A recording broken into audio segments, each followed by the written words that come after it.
So we are back with a brand new movie on What If Naruto Was Experienced a Life with Fem Kiba movie, but before we start, be sure to subscribe to our channel and like this video. Now let's begin the story. The cold October evening, in the Konohagakure hospital, the young child Uzumaki Naruto was born.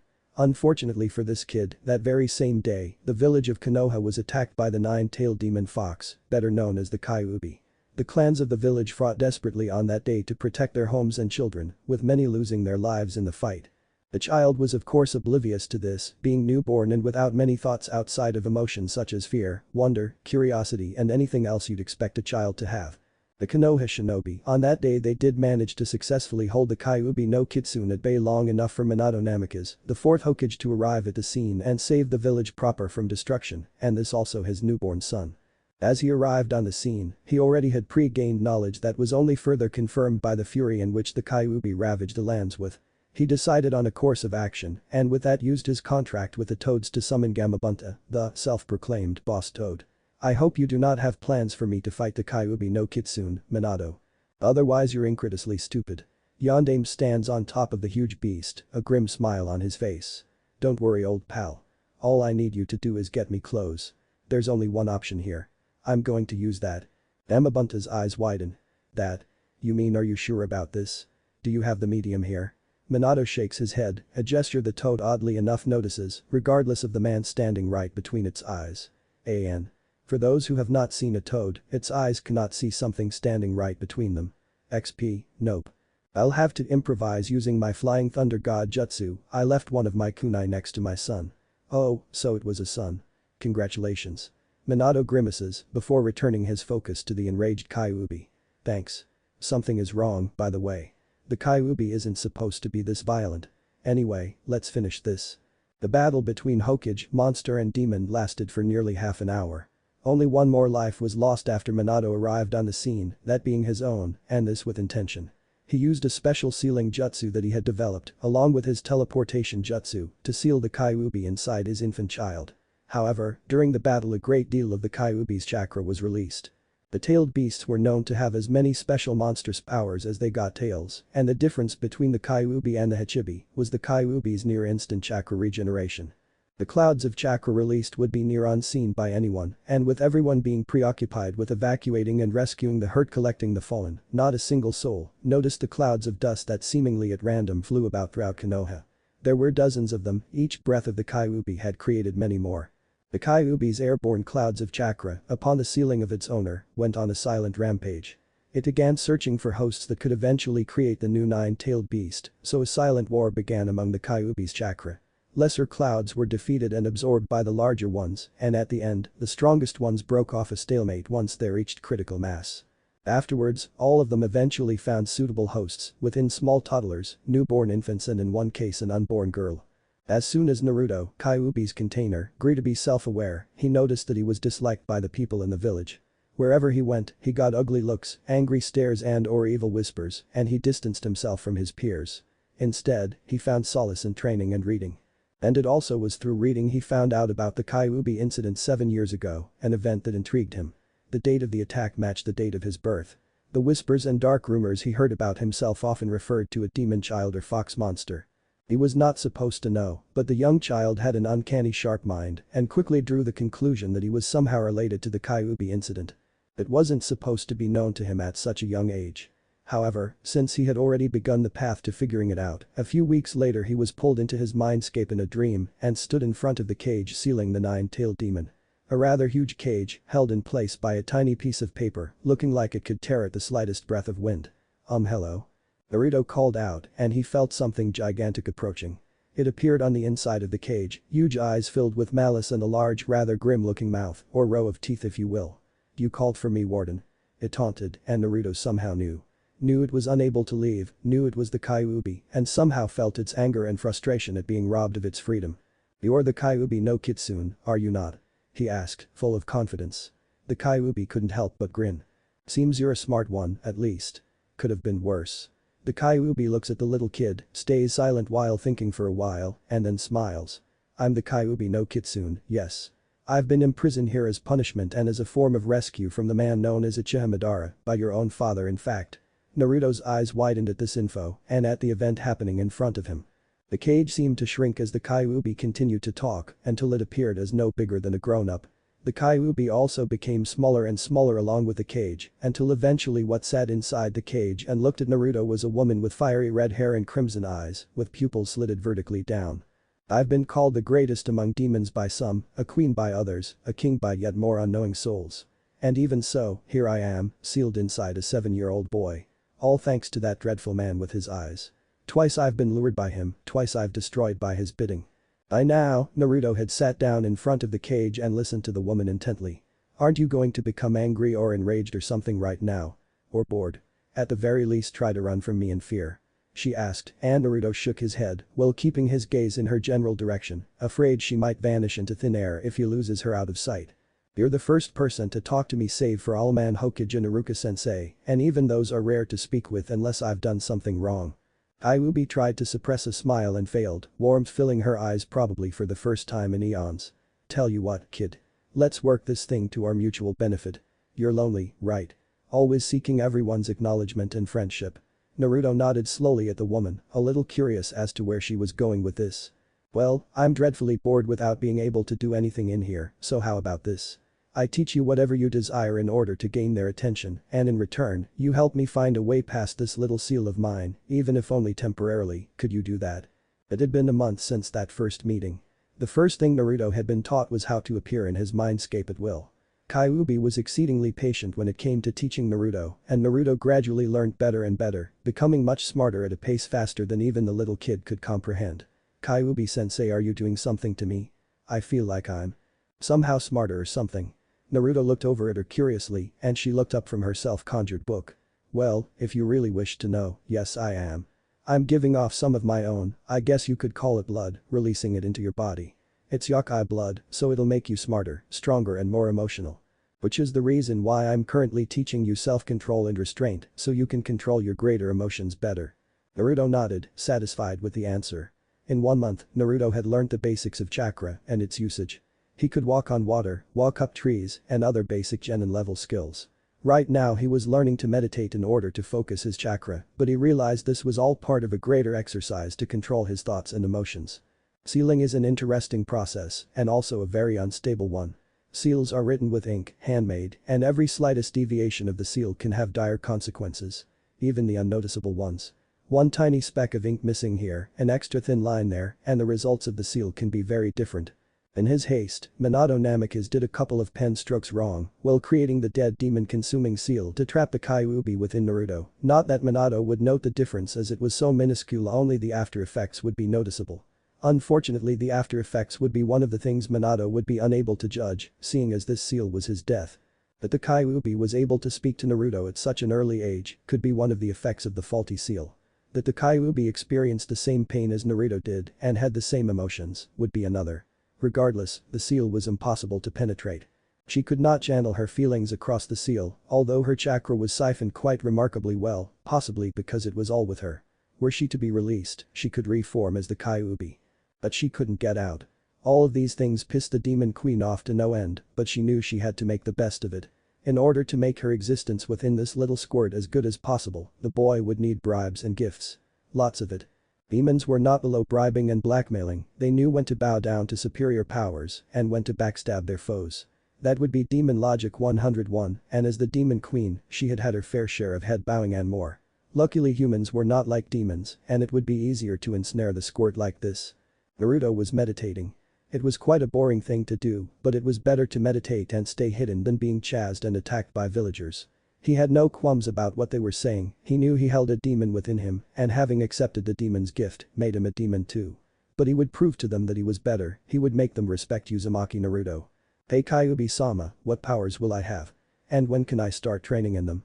The boy was already grasping how to contact the demon without accessing the dreamscape, and it hadn't been more than 6 weeks since their initial meeting. Well, first off, you'll be able to change your looks. I'll teach you a combat style that will fit you. In fact, if I'm not mistaken there's a clan here in Konoha that specializes in beasts, right? Ninken. You should observe their fighting style, as the style I will teach you is the basis for theirs. Also, your muscles should already be quite developed. You might not notice it yourself, but their density is several times greater than they should be at your age, meaning your punches and kicks will have quite an impact. Naruto grinned where he sat. At the Hyuga mansion. Hinata, I'd like you to meet your cousin, Niji-san. He will be your bodyguard starting from today. Her father smiled at Hinata and the little girl lit up, smiling right back and then turned her attention to her young cousin. She walked up to him and bowed. A pleasure to make your acquaintance, Niji-san. The boy returned her greeting, smiling back at her. The pleasure is all mine, Haim-sama. Following tradition, he only straightened up after her and as they began walking, he kept himself 2 steps behind, that is, until they rounded the corner and was out of sight from their fathers. Niji, please don't walk behind me. We're family, so walk beside me. Niji looked stunned and tried to protest, but even a 4-year-old girl's glare can intimidate a man. He quickly stepped up beside her, giving her an uncertain smile. I hope we can become good friends, Niji-san. The Inuzuka clan compound. Nichin. Hana Nichin. The grey fuzzball known as Kiba Inuzuka, prince of the Inuzuka clan, was running towards his sister, a tiny white fuzzball running between his feet. Remarkably the boy never once stepped or kicked the tiny one, a result of his training no doubt. The young girl turned to her brother and smiled as she saw the puppy. I see you got your partner, good work. Ah, look at him, isn't he sweet? Though not visible through all the fur, the puppy blushed at the girl's words, while Kiba picked the white clump of hair up and hugged it protectively. He's mine you know. You got 3, so Shikamaru is with me. That only caused a chuckle from the girl. Of course, little brother. I'm glad for you and do take care of the little one. Shikamaru, if my little brother acts up, you just come to me and I'll set him straight. The little puppy barked once in confirmation and gave an impression of grinning happily. The non-descriptive home of the Haruno family. Hiya. Hiya. Hiya. A pink-haired girl was kicking and punching the air quite vigorously, while 2 adults were looking at the young girl in slight concern. Dear, I know you're afraid for your daughter, but this is what she wants, is it not? Maybe we should let her. The Yamanakas say that there's only a 33% chance she'll become a ninja, plus her best friend is going to the ninja academy too. The man's brows were creased in worry. Honey, I have already decided to let her go if she truly wishes. But a father's got to be allowed to worry for his own daughter, can't he? I'm going to enroll her into the academy as soon as she's eligible, if she still wants to. The man explained, before sitting down in front of his daughter. Sakura, I've got a present for you. The girl immediately stopped punching the air and ran over to her father. What is it daddy, what is it? The eager gleam in her eyes was not lost on her parents as they giggled at her antics. Well, since you really want to be a ninja, I went out and got you this. He handed her a small rectangular box. I know it's not your birthday yet, but I feel you should have this. It's only a training kunai, so it's not sharp or anything, but it's made of metal. It's very dangerous so be careful with it and let us know when you're carrying it alright. The girl lit up like a Christmas tree and started jumping and cheering. Yee, yada. Wait until Ino sees this. I bet not even she has a kunai yet. Omnipotence. One word to describe godhood. To have the power of omnipotence is to have the power of everything. But that in itself is a paradox. Omnipotence is used to describe the ultimate power, being able to create or do anything. Yet, if you're able to do that, you should be able to do something you can't control, which in turn makes omnipotence not omnipotent anymore. We observe 2 beings, Miyasha and Balshidin Aldomer. Miyasha is said to hold the key to omnipotence, while Balshidin is said to hold the key to omnipresence. These 2 travel across galaxies and dimensions, upholding the balance and order of the chaotic multiverse. They call themselves Chosen Ones, and the I wanna see it, Aniki. The deafening yell comes from a young girl, probable 1.5 meters, in her mid-teens with purple hair flowing down her back and wearing mist. Her body is shrouded in dark mist that seems to flow across her chest and forming a miniskirt over her hips, constantly flowing around in circles and never revealing a slightest trace of skin underneath, while the rest of her body is available for all to see. She has a soft full body tan and sandals of the same material underneath her feet, with fingerless gloves on her hands. The girl is shrieking like a banshee at a being at least half again her size and twice across, covered in a cloak of the same material, solid yet misty, although it covers this being's entire body, where it only covers the girl's essentials at a bare minimum. The large being appears to give no reply, but the girl goes ballistic nonetheless. What do you mean we can't go? I wanna see ninjas. I wanna see demons. Now. As she stomps her feet the ground underneath her cracks and crumbles, and in the distance a mountain is toppled by the tremors. I don't give a damn if there are hunters there. Besides, wouldn't it be best if we switch dimension if they're on our tail? It appears their argument would take a while. In another place, Naruto was, unsurprisingly, sitting on a rock and meditating. Naruto-chan, I think it's time for you to befriend your age group. While the adults might loathe your existence, their children should be taught to accept you. Consider this the first mission from your sensei. The boy nodded and got up from his prone position, stretching sore muscles and yawning loudly. Man, training the mind is harder than it seems. Got any tips for friends, Kyuubi-sensei? Well, as a matter of fact. The top a certain building in Konoha. Wanna watch clouds with me? The young Shikamaru Nara asked his to-be best friend Chaoji, who smiled and nodded, sitting down on the bench and leaning back, resting on his arms while he peers up at the clouds.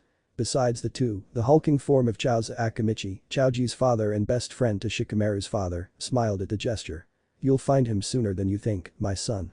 That was the moment Naruto chose to appear, using a Kawarimi jutsu to replace himself with a random loose rock lying in front of the three. Yo. He simply stated, looking at the three men. Neither of them seemed to appear shocked or, as Naruto noticed with a little bit of happiness, no hatred either from Chaozu especially. You wouldn't mind if I joined you, would you? Shikamaru shook his head. Feel free, just keep the screaming to a minimum. By the way, Kawarimi.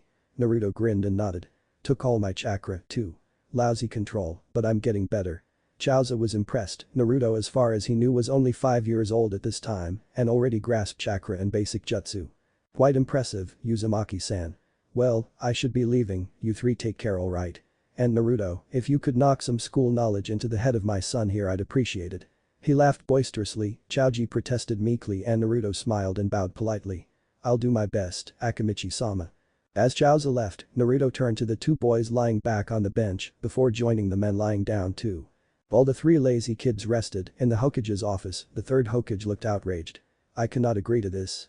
This is just preposterous. I must respectfully decline Kumagaku's offer and ask that you leave this village by tomorrow morning. If you do not, we will consider it an act of aggression towards Konoha.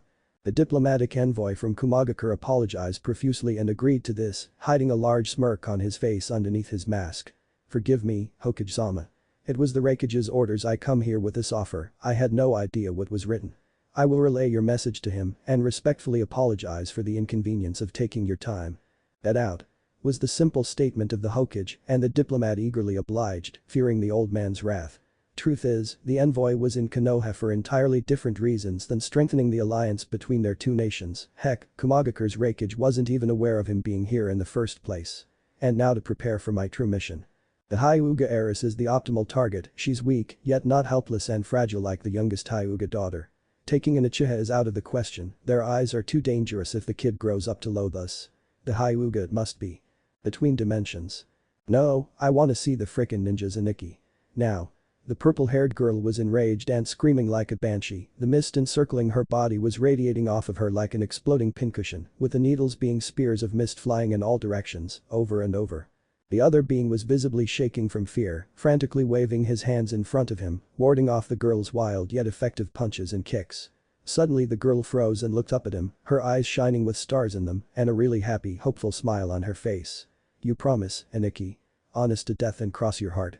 He quickly nodded and she started jumping in happiness. Yada, yada. We're going to see ninjas, we're gonna see demons. When are we leaving? Not 2 seconds later the larger being was dodging, blocking and warding off the girl's attacks again. Back with Naruto, the trio of boys were now chatting about nothing in particular.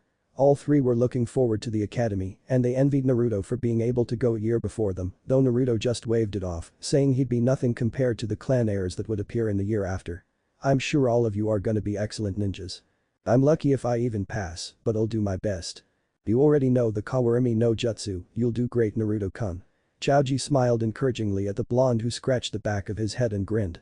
I hope to learn the Bunshin and Henge before I join too, but I start next year, so I don't think I'll be able to, not with my horrible control. Throughout the discussion, Shikamaru mostly just laid there listening, but he smiled nonetheless. After several hours it was turning dark, the clouds disappeared in favor of a brightly starlit night sky, and the three boys said their goodbyes. Naruto walked in the opposite direction of the two boys, his trip home would take him past the Hyuga compound and his destiny. Kumagaku's diplomatic envoy was currently sneaking around the entrance to the Hyuga main house.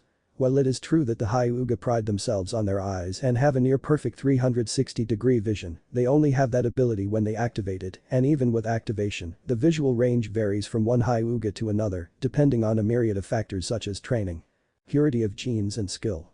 Without expecting to be invaded, guards around the Hyuga compound could be pretty lax on security, mainly because the branch house was often worked to death, which meant guard duty equaled rest, especially the night shift. After this night though, Hyuga would loathe guard duty.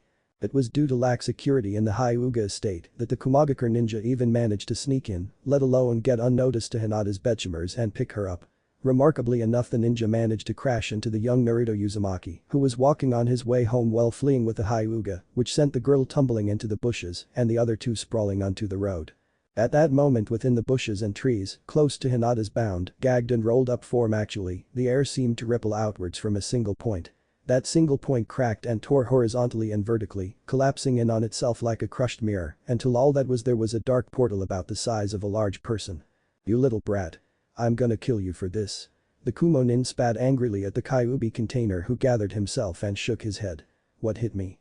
Naruto, might I suggest you get ready to fight? This guy seems to want your head on a platter." Naruto nodded and got into a crouching position. Besides meditating, Naruto had done a little martial practice, mostly based on what he observed from the Inuzuka clan style and what Kyuubi told him to do. He had no doubts he was gonna get hurt, maybe even die right now, but he'd be damned if he went down without a fight. "Yeah. We're here. Oh, it's pretty dark, ain't it, Ani Fwump?"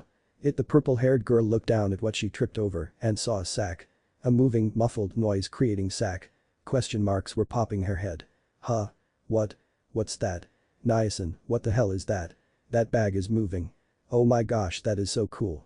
She quieted down and nodded as the dark shadow looming above her pointed to the road just beyond the bushes. "Something's about to happen. That's a grown man and a kid. They're gonna fight." Naruto was outclassed and he knew it. He'd gained some speed and a few minor jutsu, academy basics for the most part, thanks to Kyuubi's tutoring. But he also knew he had to do something to survive.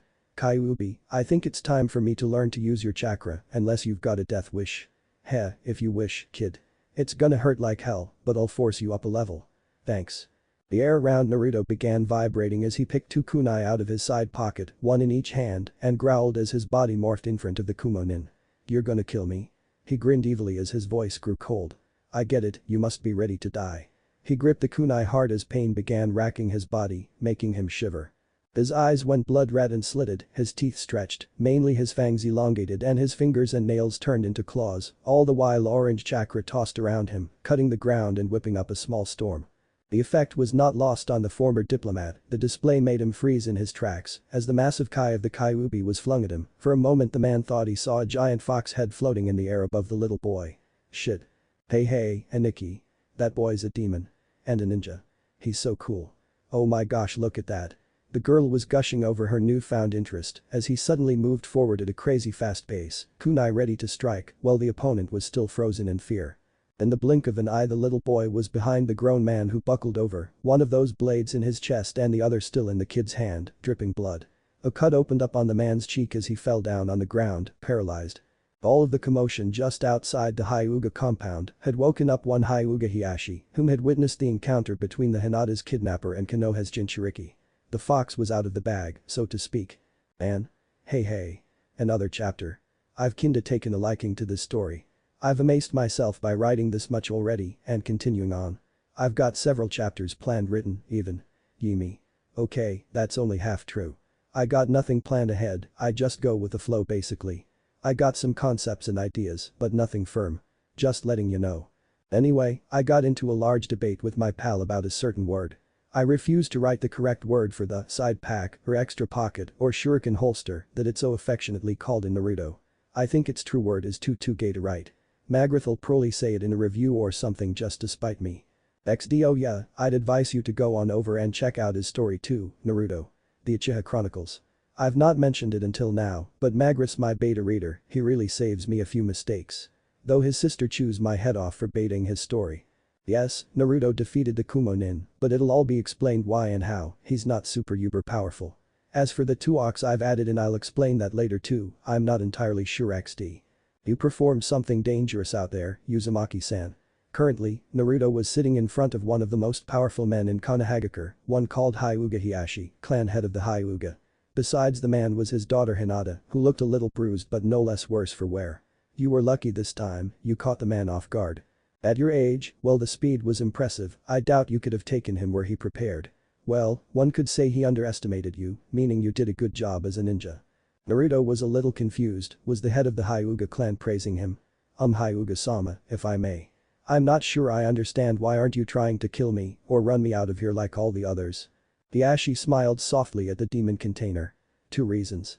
First, you showed remarkable control over elements that you never chose to have, and second, you saved my daughter. Also, the Kumo Chunin has been sent to the I&T department, so we will find out who did this. I and my clan are in debt to you, Uzumaki-san. You'll always be welcome here for your deeds this day.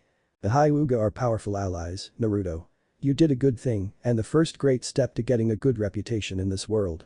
Naruto smiled and bowed thankfully, silently nodding to the Kyuubi and giving himself a pat on the back.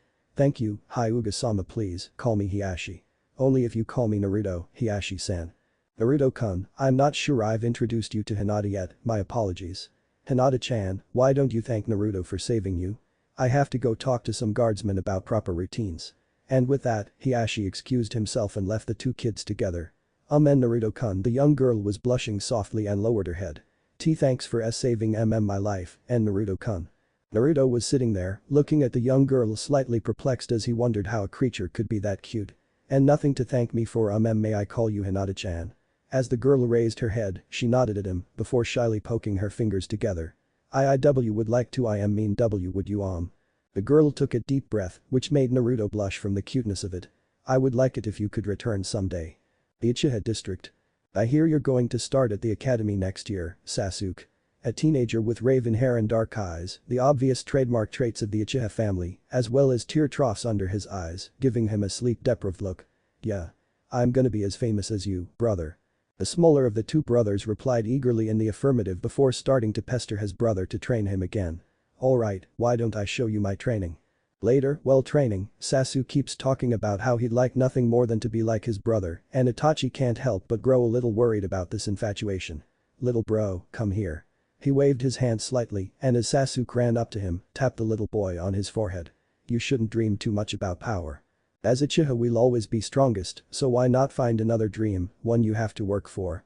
Then, what do you dream about, brother? Sasuke asked, looking hopeful, to which Itachi replied with a smile. That's a secret. He said in a sing-song voice to tease the boy, the reply to which was Sasuke clinging to the elder brother's leg and pouting. Tell you what, keep thinking about what you might want to pursue as you live, and I'll help you realize it. If it's a really good goal, I'll even tell you mine. Back with Naruto after leaving the Hyuga compound. Naruto, we have got to talk. The Kyuubi sounded a little distraught, which in turn made Naruto a little worried. If an all-powerful demon was stressing over something, then it couldn't be good news. What's wrong? No reply. He sped up towards his home, the looks of hate and disgust that normally stung him so and made him take back alleys and secret passageways, completely forgotten, making him a target for annoyed Konoha citizens and stupid ninja, which in turn dictates that something bad would happen. Which it did. A black and gray tornado hit Naruto from the side, sending him and his assailant deep into an alleyway, Naruto crashing into dustbins as the spinning attacker stopped. He was a rather large man, scars crisscrossing his face, feral eyes and 2 long purple teeth like tattoos down the corner of his eyes, 1 on each side. An Inuzuka. Lucky. Seems like I caught myself a runaway fox. The man was boasting, loud and clear enough to be heard outside the alley, but nobody seemed to care after a single glance and seeing who was there. So, mind telling me why you were running away from the Hyuga compound, little mutt, or should I just beat it out of you? Naruto shook his head to remove the starts in front of him, groaning as he got up. That really hurt. He looked up at the large man and whimpered. He looked creepy, and so that blurted out of him, which enraged the Inuzuka. You. I look creepy, do I? The fuck, I really should beat you up. He stalked towards the cowering child who crawled back until he couldn't anymore. Wait, can't we talk about this? Naruto pleaded, looking like he was about to shit his pants.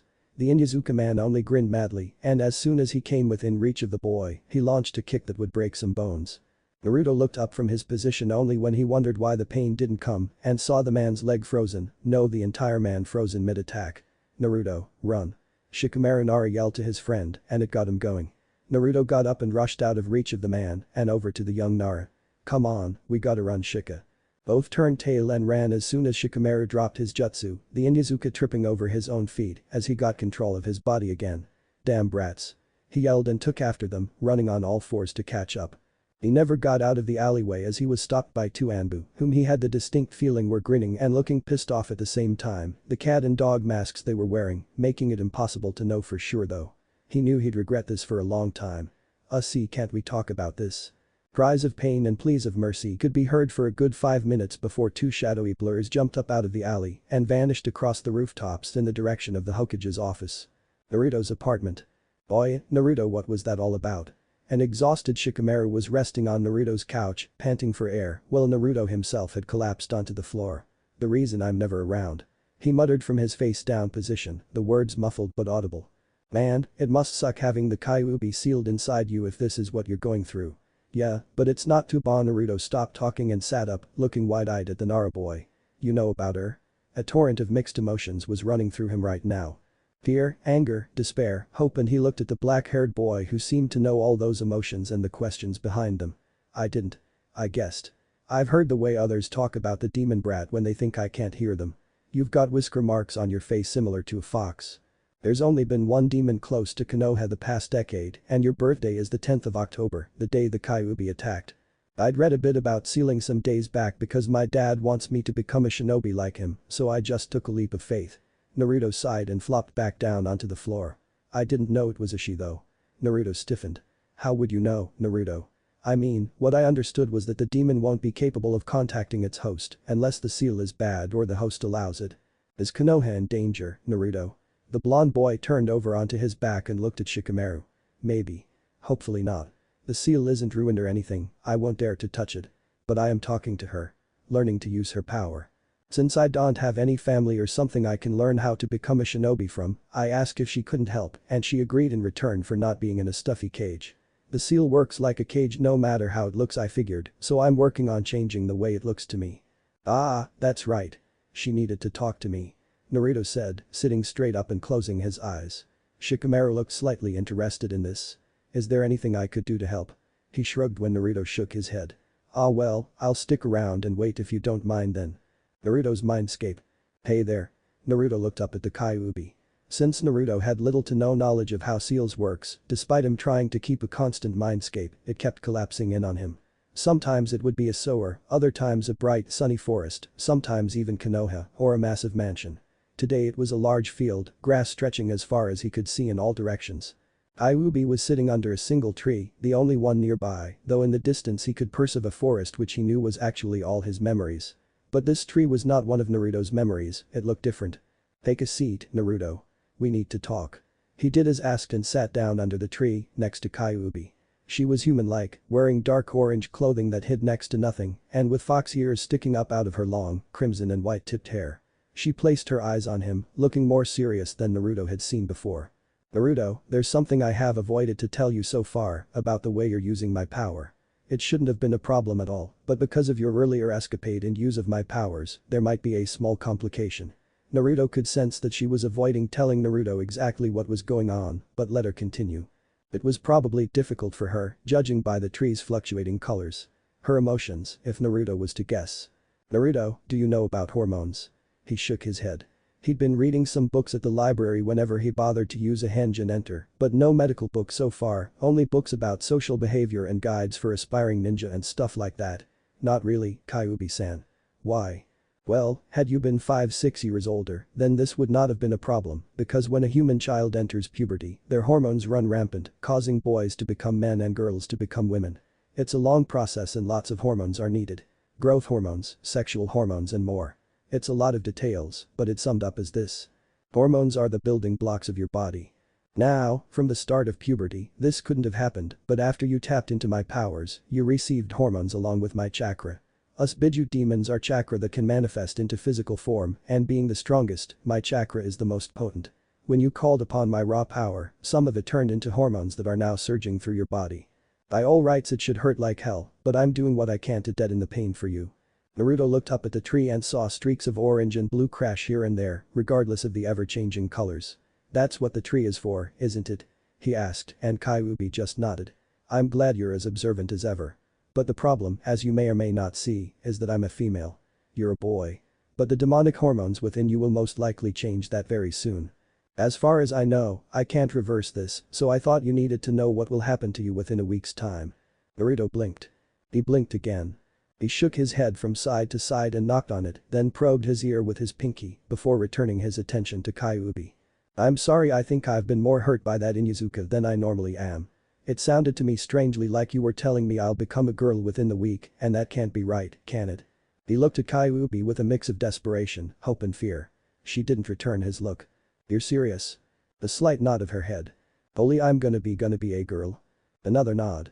Naruto promptly fainted, and Shikamaru looked confused as Naruto suddenly just collapsed onto his back, but shrugged it off, continuing his vigil. He only reacted when Naruto's hair suddenly grew visibly in length. Not by much, but it wasn't continuously over time, rather instead a sudden jump from shaggy and semi-short to shoulder length and smooth. Okay. Naruto, that's some weird stuff you're doing. Mind waking up now, before I freak out or something. TCH, troublesome. Naruto did wake up a few minutes later, shaking his head before remembering the talk with Kyuubi. He cursed and looked around. When he saw Shikamaru sitting there with a strange look, he had to ask. What? Naruto, mind explaining why you suddenly had a growth spurt? Naruto residence. Sakura. Are you alright? Sakura's mother looked frightened at the young girl who was bleeding quite profusely from a cut in her hand, but the young girl just smiled. It hurts, but a ninja has to be used to pain, nah. Her mother felt a sense of pride welling up inside her at her daughter's bravery, all the while fuzzing around trying to mend the cut with bandages and sterilizing agents. Silly girl, a ninja also has to be careful, you know. The pink-haired child nodded. Yes, mother. I'll be careful. There's always something to be said for unwanted news. One of the things is unpleasant. Another is surprising. Put it together and you can say people get unpleasantly surprised by unwanted news. Shikamaru just had that look on his face that said he was unpleasantly surprised by the news Naruto gave him. So, the Kyuubi is going to transform you into a girl. Naruto gave a short nod. And it will happen within a week. Another nod. And it's irreversible. One more nod. You're a very troublesome person, Naruto. Not again. So what will you do about this then? How will you cope with it? I'd suggest you get yourself some girlfriends to hang out with. At our age it's no problem, but you'll have to learn to behave like a girl, else you'll be seen as even more of a freak than you already are. Naruto sighed and pouted. Man, this is troublesome, Shika. The Nara boy started laughing at this comment. You took the words right out of my mouth, Naruto. Naruto looked over at Shikamaru and frowned before laughing as well. Guess you're right. I've got a plan though. I'm gonna use henge to keep up my current appearance so that people won't wonder why the demon brat suddenly vanished. Kyuubi sensei told me she will teach me demonic jutsus once I could control her chakras, so I'll. Boy. Isn't that dangerous, Naruto? You shouldn't take risks that put our village in danger, you know. Shikamaru admonished Naruto, who pouted again. I know that, Shikamaru, and I won't endanger the village. After all, the 4th Hokage protected this village and he's my hero despite sealing the Kyuubi in me. By the way, did you know that the 4th Hokage created many jutsu, not just the 2 legendary ones? Kyuubi told me she vaguely remembers him using some very dangerous jutsu on her when they fought, isn't that cool? Shikamaru sighed and just smiled. As ninja, appearances should be deceiving, and Naruto's plan to keep up the demon brat appearance was a very good plan indeed. It gave him some interesting ideas for himself. Troublesome, but it might be worth it in the end. Naruto, if you learn some of those demon jutsus, I'd like to know about them, alright? I'll read some more about sealing and stuff, maybe I can help you too. Just be careful, alright? Don't let too many people in on your true identity, use it wisely, alright? I've got to go home or my mom might get troublesome. Thanks for trusting in me, Naruto. Shikamaru stood up with that and left, leaving Naruto alone in his apartment.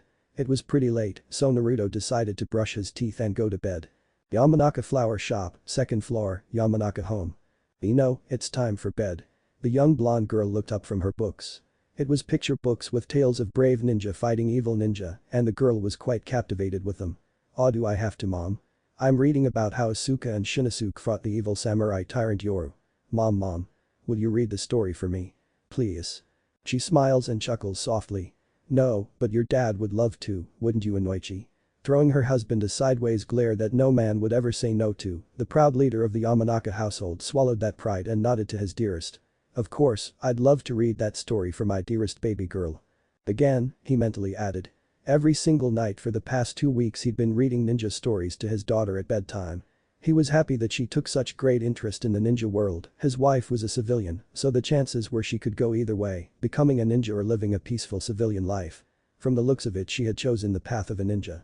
Alright then, baby girl, let's get you to bed, shall we? He heaved the young child up into his arms, picked up the book in his other, and carried the cheering bundle of joy to her room. A few hours later. Inoichi. Are you saying you think your daughter will become a kunoichi? The deceptively scary face of a mild-mannered Nara looked at his best friend.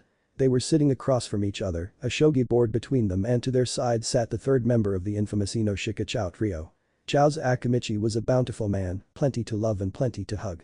Calling him something less inviting than big-boned would give you a royal pounding from any member of the Akamichi household, not just Chaoza himself. The Akamichi clan happened to be very sensitive about their own weight.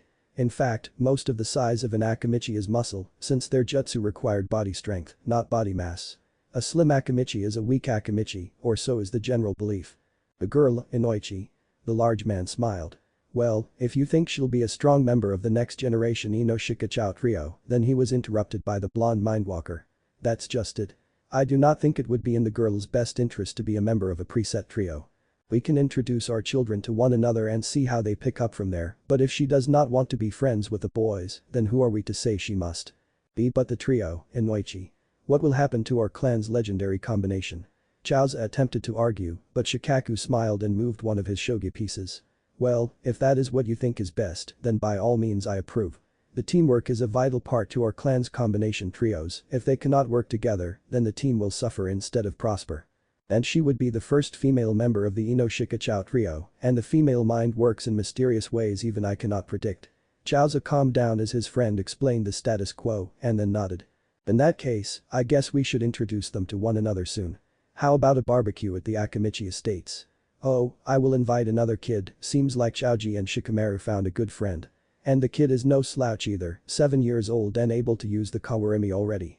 Both the Nara and the Yamanaka clan heads looked at Chaoza curiously at this, but the well-built man just smiled secretly.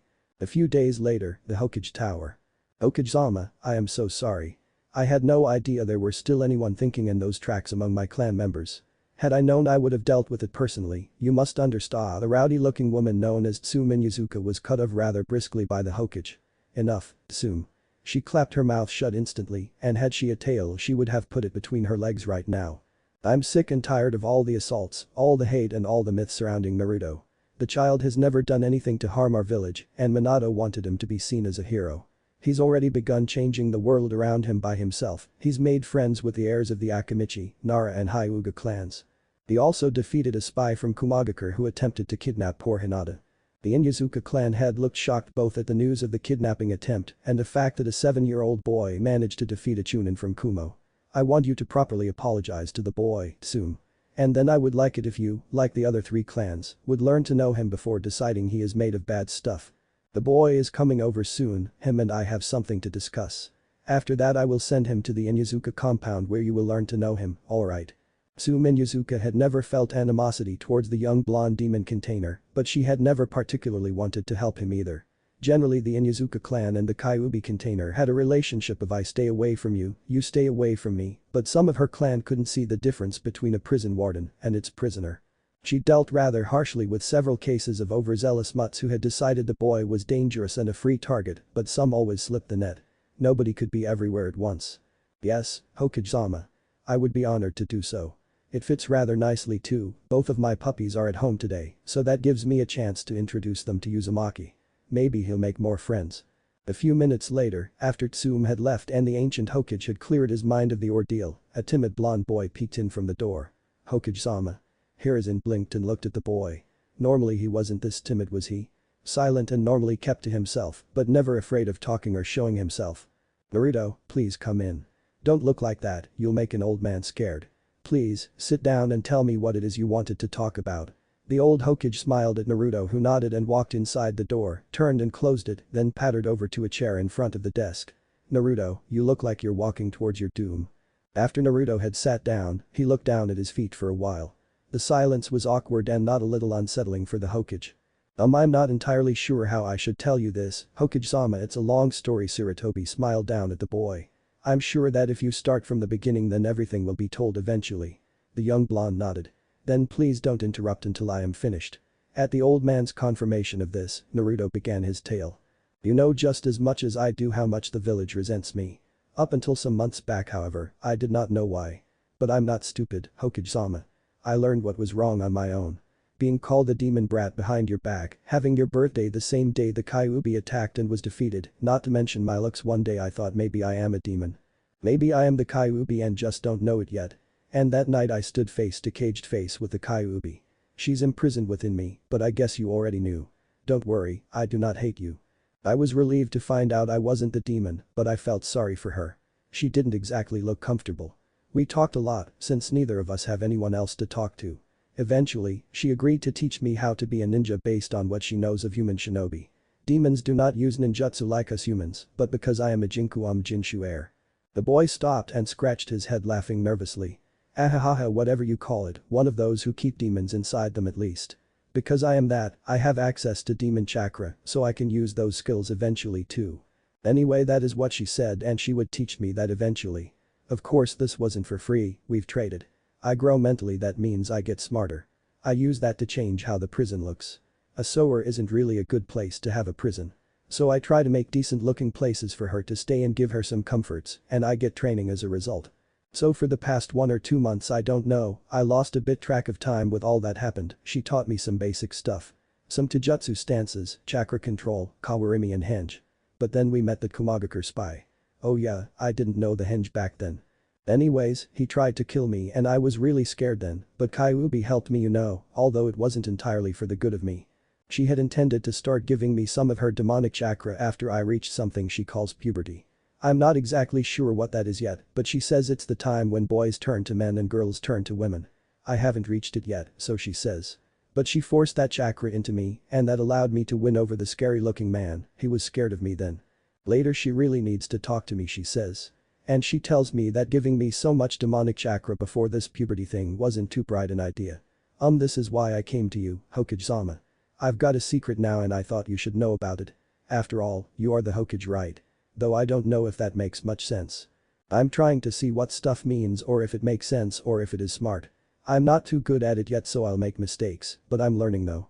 Hokage-sama. Naruto stood up and looked directly at him, looking scared and determined at the same time. The thing is, the Kyuubi's chakra is changing me. It is changing my body, but not my mind. She said she doesn't want to affect my mind, not much at least. And she can't either, the seal prevents her unless I weaken it, which I want.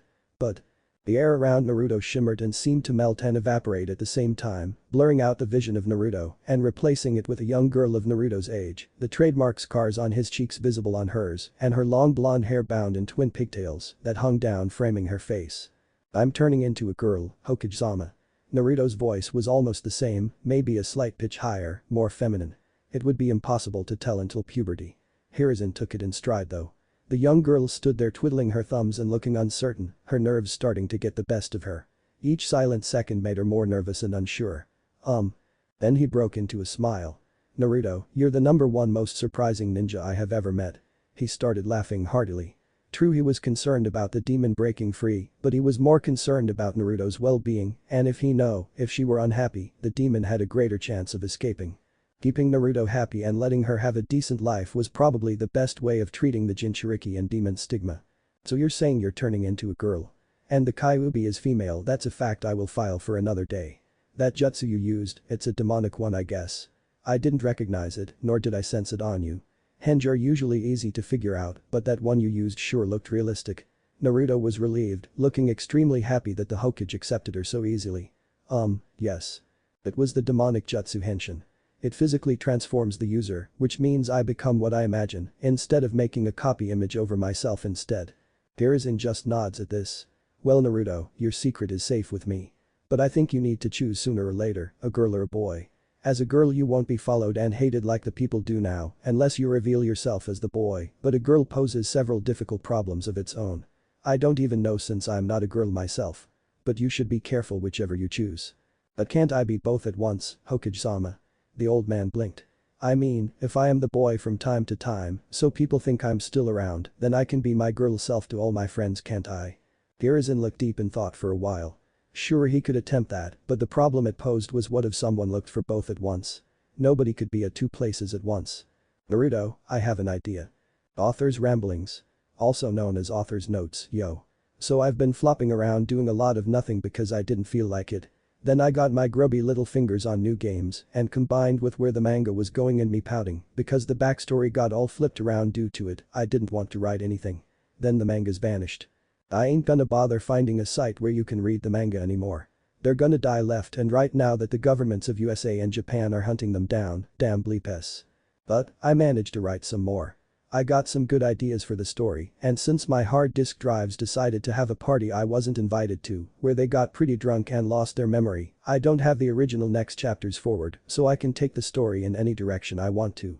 Having read through it again I find it to be pretty decent, so I decided to continue it. Shock and awe. Outside of Konoha in a small cave in a hill that should not have existed sat two people, though only one person sat, the other was lying down. It was quite small, but there was just enough room for the two of them to relax in the dark recesses of the hollowed-out hillside, while the surrounding area was lightly forested, concealing the entrance, while still offering a semi-transparent view outwards through the underbrush. Misha and Shoten, the cave's two inhabitants, were relaxing before the day's adventures. Misha had taken a liking to the blonde Jinchuriki and had begun stalking the boy-turned-girl. But right now she was snoring loudly. Shoten was as usual unfazed by his sister's rather loud actions and was keeping watch. They were after all near a ninja village. He looked up and gave a glare towards a point in the air outside the cave that seemed to squirm and twist before giving way to a cloaked and orange swirl-masked individual who upon arriving gave a surprised jolt at having a short blade resting against his throat and a tall shadow looming over him. Whoa. Instantly the masked person vanished and reappeared several meters behind the previous body was standing on, eyeing his opponent carefully and considering his next move. The mysterious foe however stood grounded on the spot as if searching for something. Never would I have believed that had I not seen it with my own eyes. Someone who is faster than I can follow, I have not experienced that since the Yondaime Hokage.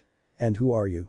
The masked man was looking warily at the shadow-clothed Shoten, even in the morning sun's rays through the canopy of the trees, his shadow clothes made him hard to spot if you did not know what to look for. What is that jutsu you're enveloped in? And how do you mask your chakra, because I do not believe anyone with such speed can have civilian-level chakra. Of course, Shoten didn't answer the man, but instead calmly returned to the cave, confusing the masked intruder even more. As he made a move towards Shoten and the cave he abruptly stopped as a dagger landed just in front of his foot, barely outside a thin line in the dirt. The impact was soundless, and yet the weapon sunk into the dirt like it had been propelled with a cannon, its sharpness obvious. Upon closer inspection the intruder noticed the line went in a circle around the small hill, and he retraced his steps, noticing he had happened to first appear on the inside of the circle, and it then hit him why he was attacked like that. I get it. I won't get in your way, you won't get in my way. Very well, I can live with that. He then vanished within a field of warped air again, not a trace or clue showing he ever existed. Sitting down again at the entrance to the cave Shoten went back to his still self, watching over and guarding his sister. That power doesn't belong to this world, brother. Why didn't you kill him? Came the question from the sleeping Misha. Listening to his unspoken reply she nodded from her lying down position. Valid point. Alright, I'm done resting.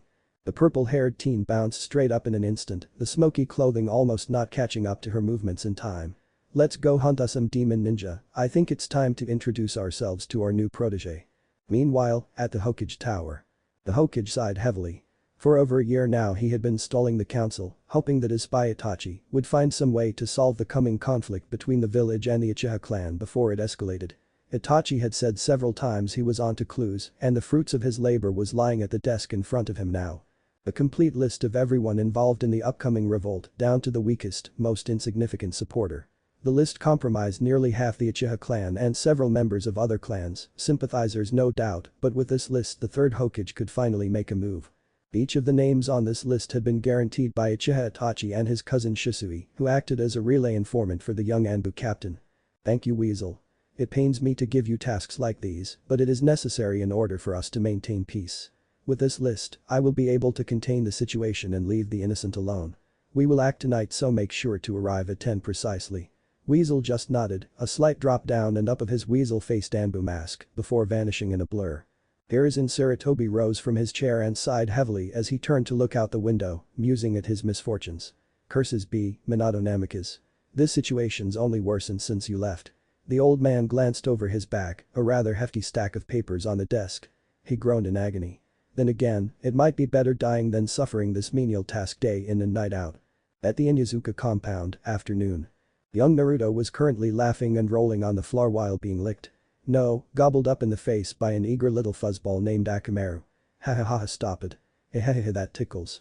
Naruto was squirming under the puppy until Kiba finally lifted the white menace up into his arms and grinning at the blonde. Sorry about that, he's very eager you see, I just got him.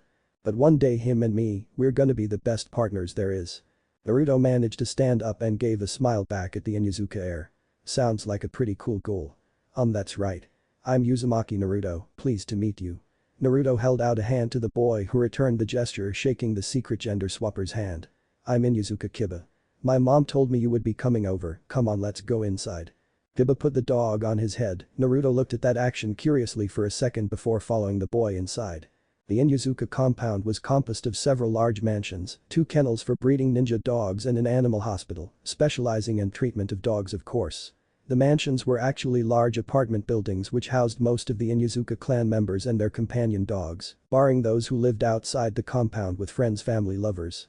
Only Tsume Inuzuka and her clan heirs had their own housing, but it was very small compared to the mansion's apartment complexes. At the far end of the compound stood their 2-floor house plus basement, quite bland and insignificant in its design as it was meant for shelter, not comfort. The Inuzuka didn't really aim for comfort and laziness in their daily lives, but rather efficiency and progress. The mansions too were designed for efficiency, although the outside gave the impression of power and wealth. Even the Inuzuka had to play the politics game, after all. Upon entering the house, Naruto looked around in awe, since this was way larger than anything she had ever seen in her life apart from the Hokage tower. It's not much to look at, but it's home and that's what counts. Kiba spoke with pride, and one could tell he was an Inuzuka through and through by the way he held himself as he said that. He gave the look of a loyal member of the pack, praising his comrades and their work. But I was slightly surprised though. I never thought boys grew their hair out to be that long. It makes you look kinda cute, don't think I'm weird or anything, I'm just saying. Naruto could have slapped her own face now. How come she didn't think of using the jutsu she learned from Kyuubi? Now she was all exposed as a girl. Good thing Kiba hadn't noticed, but she doubted his family would be that imperceptive. Ah well, you see, I just never got around to cutting it and well, I thought it looked kinda cool. I might cut it soon though, I do like short hair too. She said, attempting to excuse herself. Kiba seemed to bite or ignore it. He was already rambling about jutsus and the ninja academy, which was a subject Naruto could easily fall into. As Naruto entered the living room, 3 new pairs of eyes immediately settled onto her. Naruto had a keen sense for being watched when she was not busy thinking about too much random stuff, and she knew that she was being watched even though the Inuzuka prince was still keeping her quite engrossed in conversation until his mother made her presence known. Kiba. Could you go feed the dogs? It's your turn and you should have done it before Naruto arrived. Tsume Inuzuka practically barked at her son, who jumped to attention, quickly made an apology to Naruto, and rushed out to finish his task. Upon hearing that a boy his age would show up today, Kiba had forgotten a bunch of things from the sheer excitement and wonder of who it could be, since he had not often met other children his age yet. Uzumaki Naruto, huh? The Inuzuka matriarch looked over the blonde, who seemed slightly intimidated by the inspection. I'm pretty sure Sandame said you were a boy though. So why aren't you? She gave the boy-turned girl a feral grin and ruffled her hair. No need to explain, it's probably something I don't want to get involved with. Just tell the old man about it. Naruto gave a nod, deciding against telling her that the third already knew. Tsume turned serious, looking down at the blonde child in front of her. Naruto Uzumaki, she took a deep breath. Despite being a clan leader, formal stuff still sucked for the Inuzukas, but she would see this through, if not for the third then for her own clan's sake. On behalf of my clan, I apologize for the behavior of one Inuzuka Raku, the one you attacked you a few days back. His actions were completely unjustified and he will be punished, both by clan and law, for his actions. If there is anything we know, if there is anything I can do for you, please let me know. Naruto felt and looked completely stunned by the apology. This was a clan leader, a very powerful person, and even Naruto knew that much. And here that woman was apologizing to her, Naruto the demon brat. She swallowed and searched for the words to reply to the situation. Thank you for the apology, Inuzuka-sama. Truth is that my attacker Raku. He didn't do much since I was rescued by my friend, Shikamaru, before I got seriously hurt. But thank you for the apology and your consideration, it really means a lot to me. I don't know what to say actually, thanks, really. The whisker-marked girl bowed stiffly, having never done much formal stuff before, or even been taught how to. Tsume Inuzuka sighed in relief, stood up and slapped the girl on her back. Man, being all so stiff and courteous, it really doesn't fit me. Please just call me Tsume and feel free to come here anytime you wish. You'll always be welcome at our home. Naruto nearly keeled over from the slap but managed to keep her balance and gave the trademark Naruto grin. Thanks, Tsume-chan. And you should call me Naruto, being called by my last name isn't something I care for. I never really liked being stiffly polite, either gives me the creeps for some reason. Hana Inuzuka, the second presence in the room, shook her head but smiled at her mother's antics, while Tsume's companion Kuromaru didn't bother much and kept dozing off in a corner of the room. Well, I've got to go make dinner. By the way, you're staying for dinner, Naruto-chan. Naruto just nodded, all too happy with the offer. I'd love to. So, Naruto is it? Come here, I won't bite. Hana was waving the other girl over to the couch she sat in and Naruto took a seat beside the young woman. Tell me, Naruto, do you have any favorite clothes? The brunette had a conspiratorial smile and twinkle in her eyes as she looked at the young blonde who shook her head. The rest of the day was spent with Hana teaching Naruto everything that is the glory of clothes, shopping and anything else a girl should pay attention to. Naruto absorbed it all like a sponge absorbs water. Nah, are we gonna meet her today, brother? It was in fact a real-time reflection of the events happening in the Inuzuka home. So all we have to do is wait for her to go home to herself, then. Outside Naruto's apartment, later in the evening. Naruto had a happy, satisfied smile as she unlocked the door to her own home. Thinking about it, the Inuzukas sure were truly special. Tsume and Hana had insisted Naruto stay there for several hours while they went shopping for him, and with only Kiba as company, Naruto quickly got to know the energetic boy. He seemed to be gunning for leadership of the clan and insisted he would one day beat his sister to the punch by being the best Inuzuka there ever was. Naruto had to smile at this as it reminded her of her own interest in becoming Hokage, though she was not quite as vocal about it. She did tell the boy that if he ever wanted to become clan head, he should talk less and work more for it. Everything Hana had taught here was swirling through her head too. With the Kyuubi in her, Naruto had two minds at work trying to memorize and learn it all, and the Kyuubi was quite eager to assist for some reason. Truth was, the Kyuubi didn't know anything about current day fashion and did not want her pet project to be ridiculed, so she was dead set on making Naruto the most popular kunoichi in the world. Naruto stopped and looked around the room, placing the bag with her new clothes and accessories on the couch before freezing. Something was off, the atmosphere in her room just rubbed her the wrong way. The door slammed behind her and she quickly turned, seeing a gigantic dark shadow looming in front of the door and turning the lock. Who are you?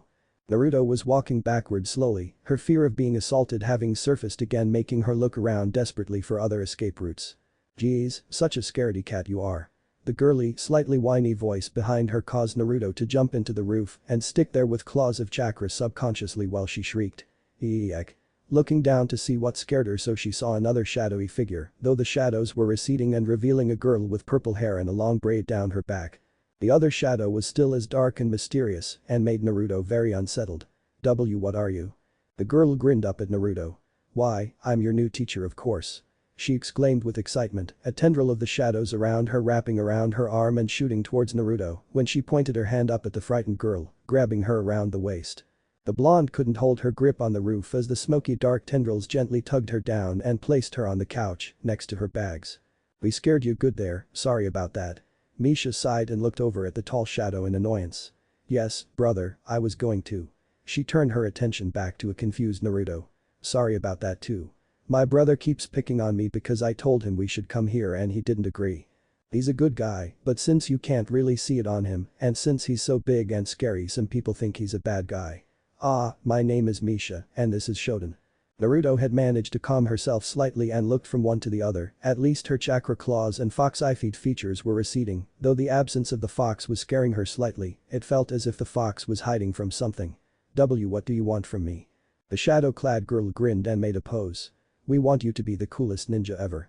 She suddenly face planted out of nowhere. Ouch, what did you do that for, huh? Glaring daggers at her brother, she eventually relented after listening to something. Naruto was confused again, these two were weird. Fine. Ahem. She caught Naruto's attention again.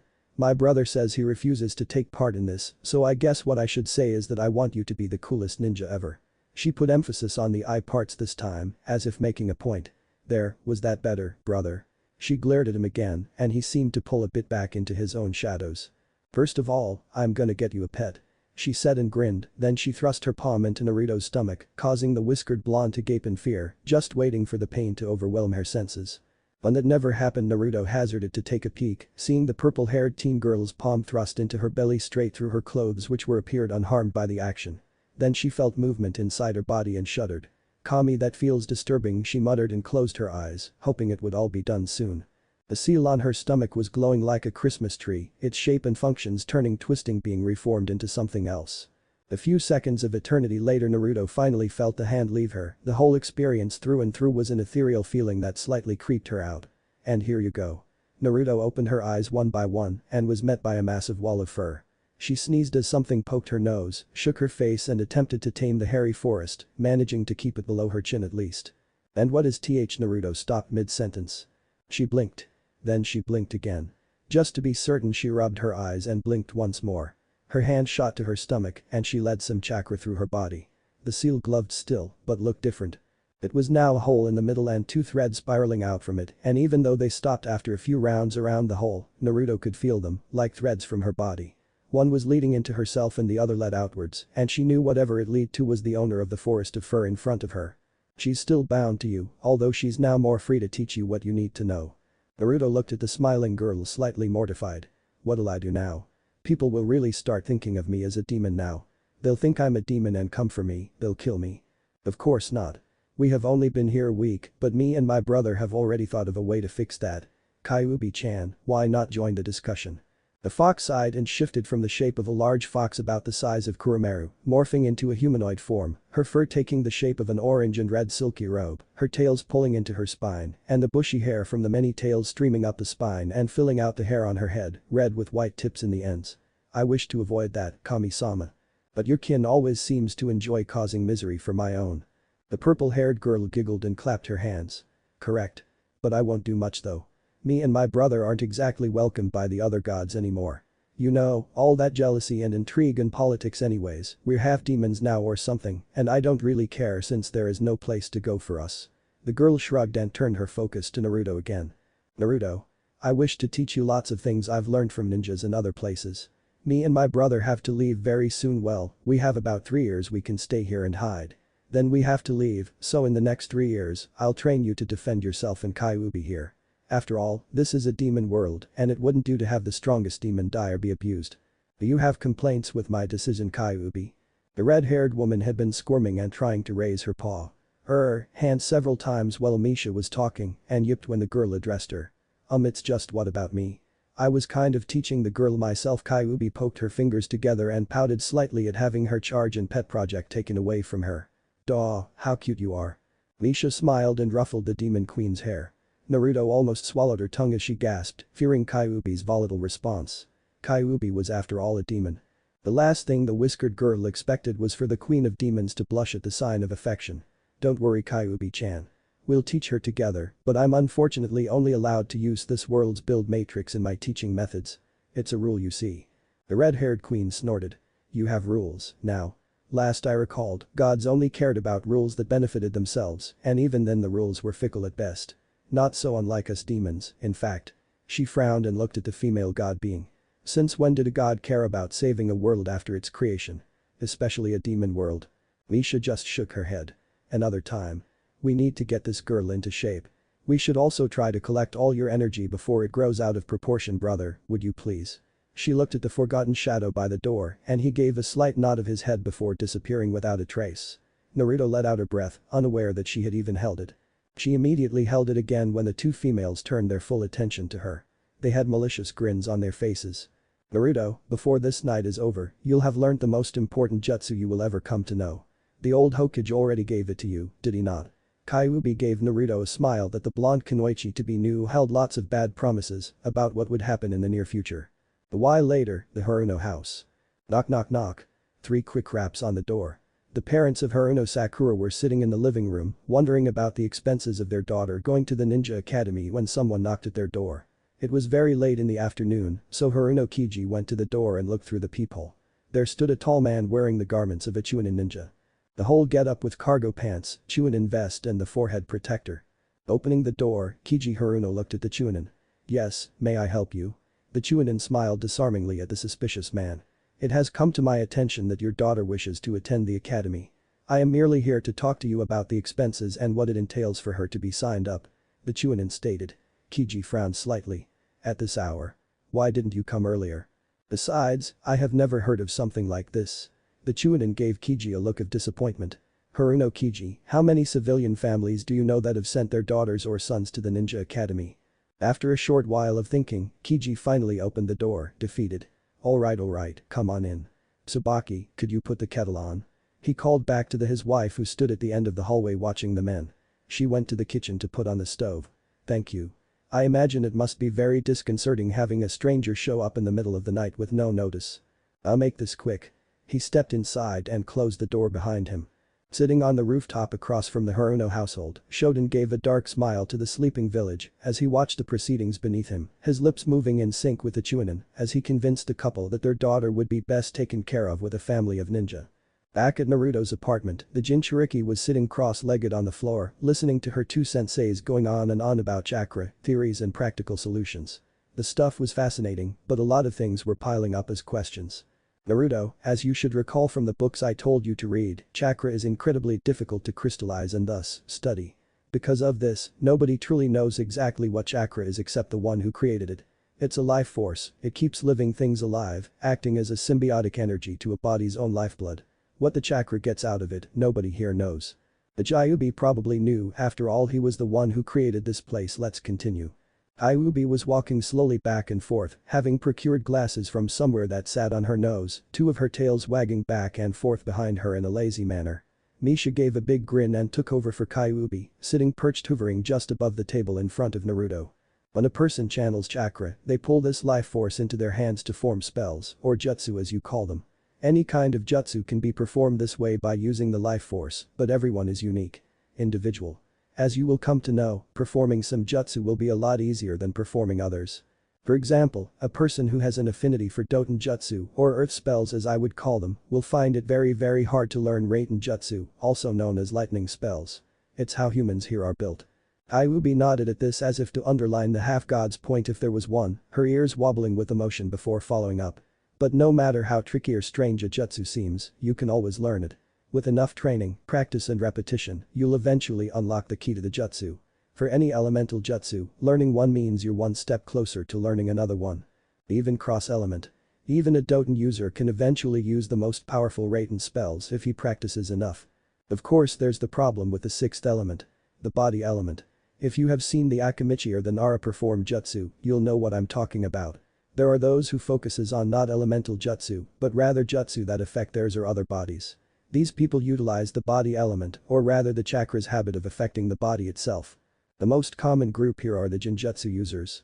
They create illusions by affecting the chakra inside other people, but this require very precise chakra control. Misha grinned hugely at Naruto as she continued the lesson. There's always a line between chakra control and chakra capacity. But with enough training, anything is possible. You have massive chakra capacity, so training control should and will be your highest priority.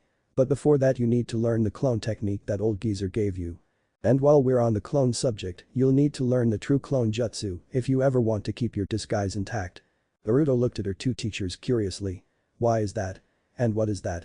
Kyuubi looked just as curious as Naruto at this. Yeah, what is the true clone jutsu, Kami-sama?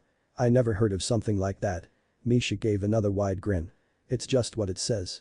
A true clone of yourself. Capable of independent thought like the Kage Bunshin, but won't go down in one hit and will even realistically die upon defeat. A second you.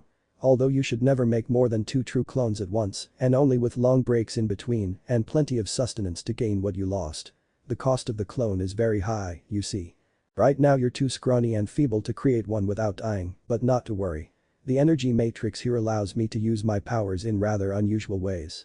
Misha looked thoughtful for a moment before floating towards the frightened blonde who tried to avoid the purple-haired divinity with little to no actual attempt, already been proven that she could not and would not escape anyway. As Misha touched the aspiring Hokage's forehead, all thought disappeared for Naruto and she collapsed on the couch. Just rest, dear. Else this would probably have hurt like hell. She giggled and corrected herself. But it probably will hurt just as much when you wake up anyway. She grinned while her hand started to glow an ethereal green color. Outside the Haruno home, 21:58 in the evening. Shoten was still on the rooftop, currently just sitting with his head resting against the solid brick walls, elevated some 20 centimeters above the roof to provide a sort of fence around it like most buildings in Konoha.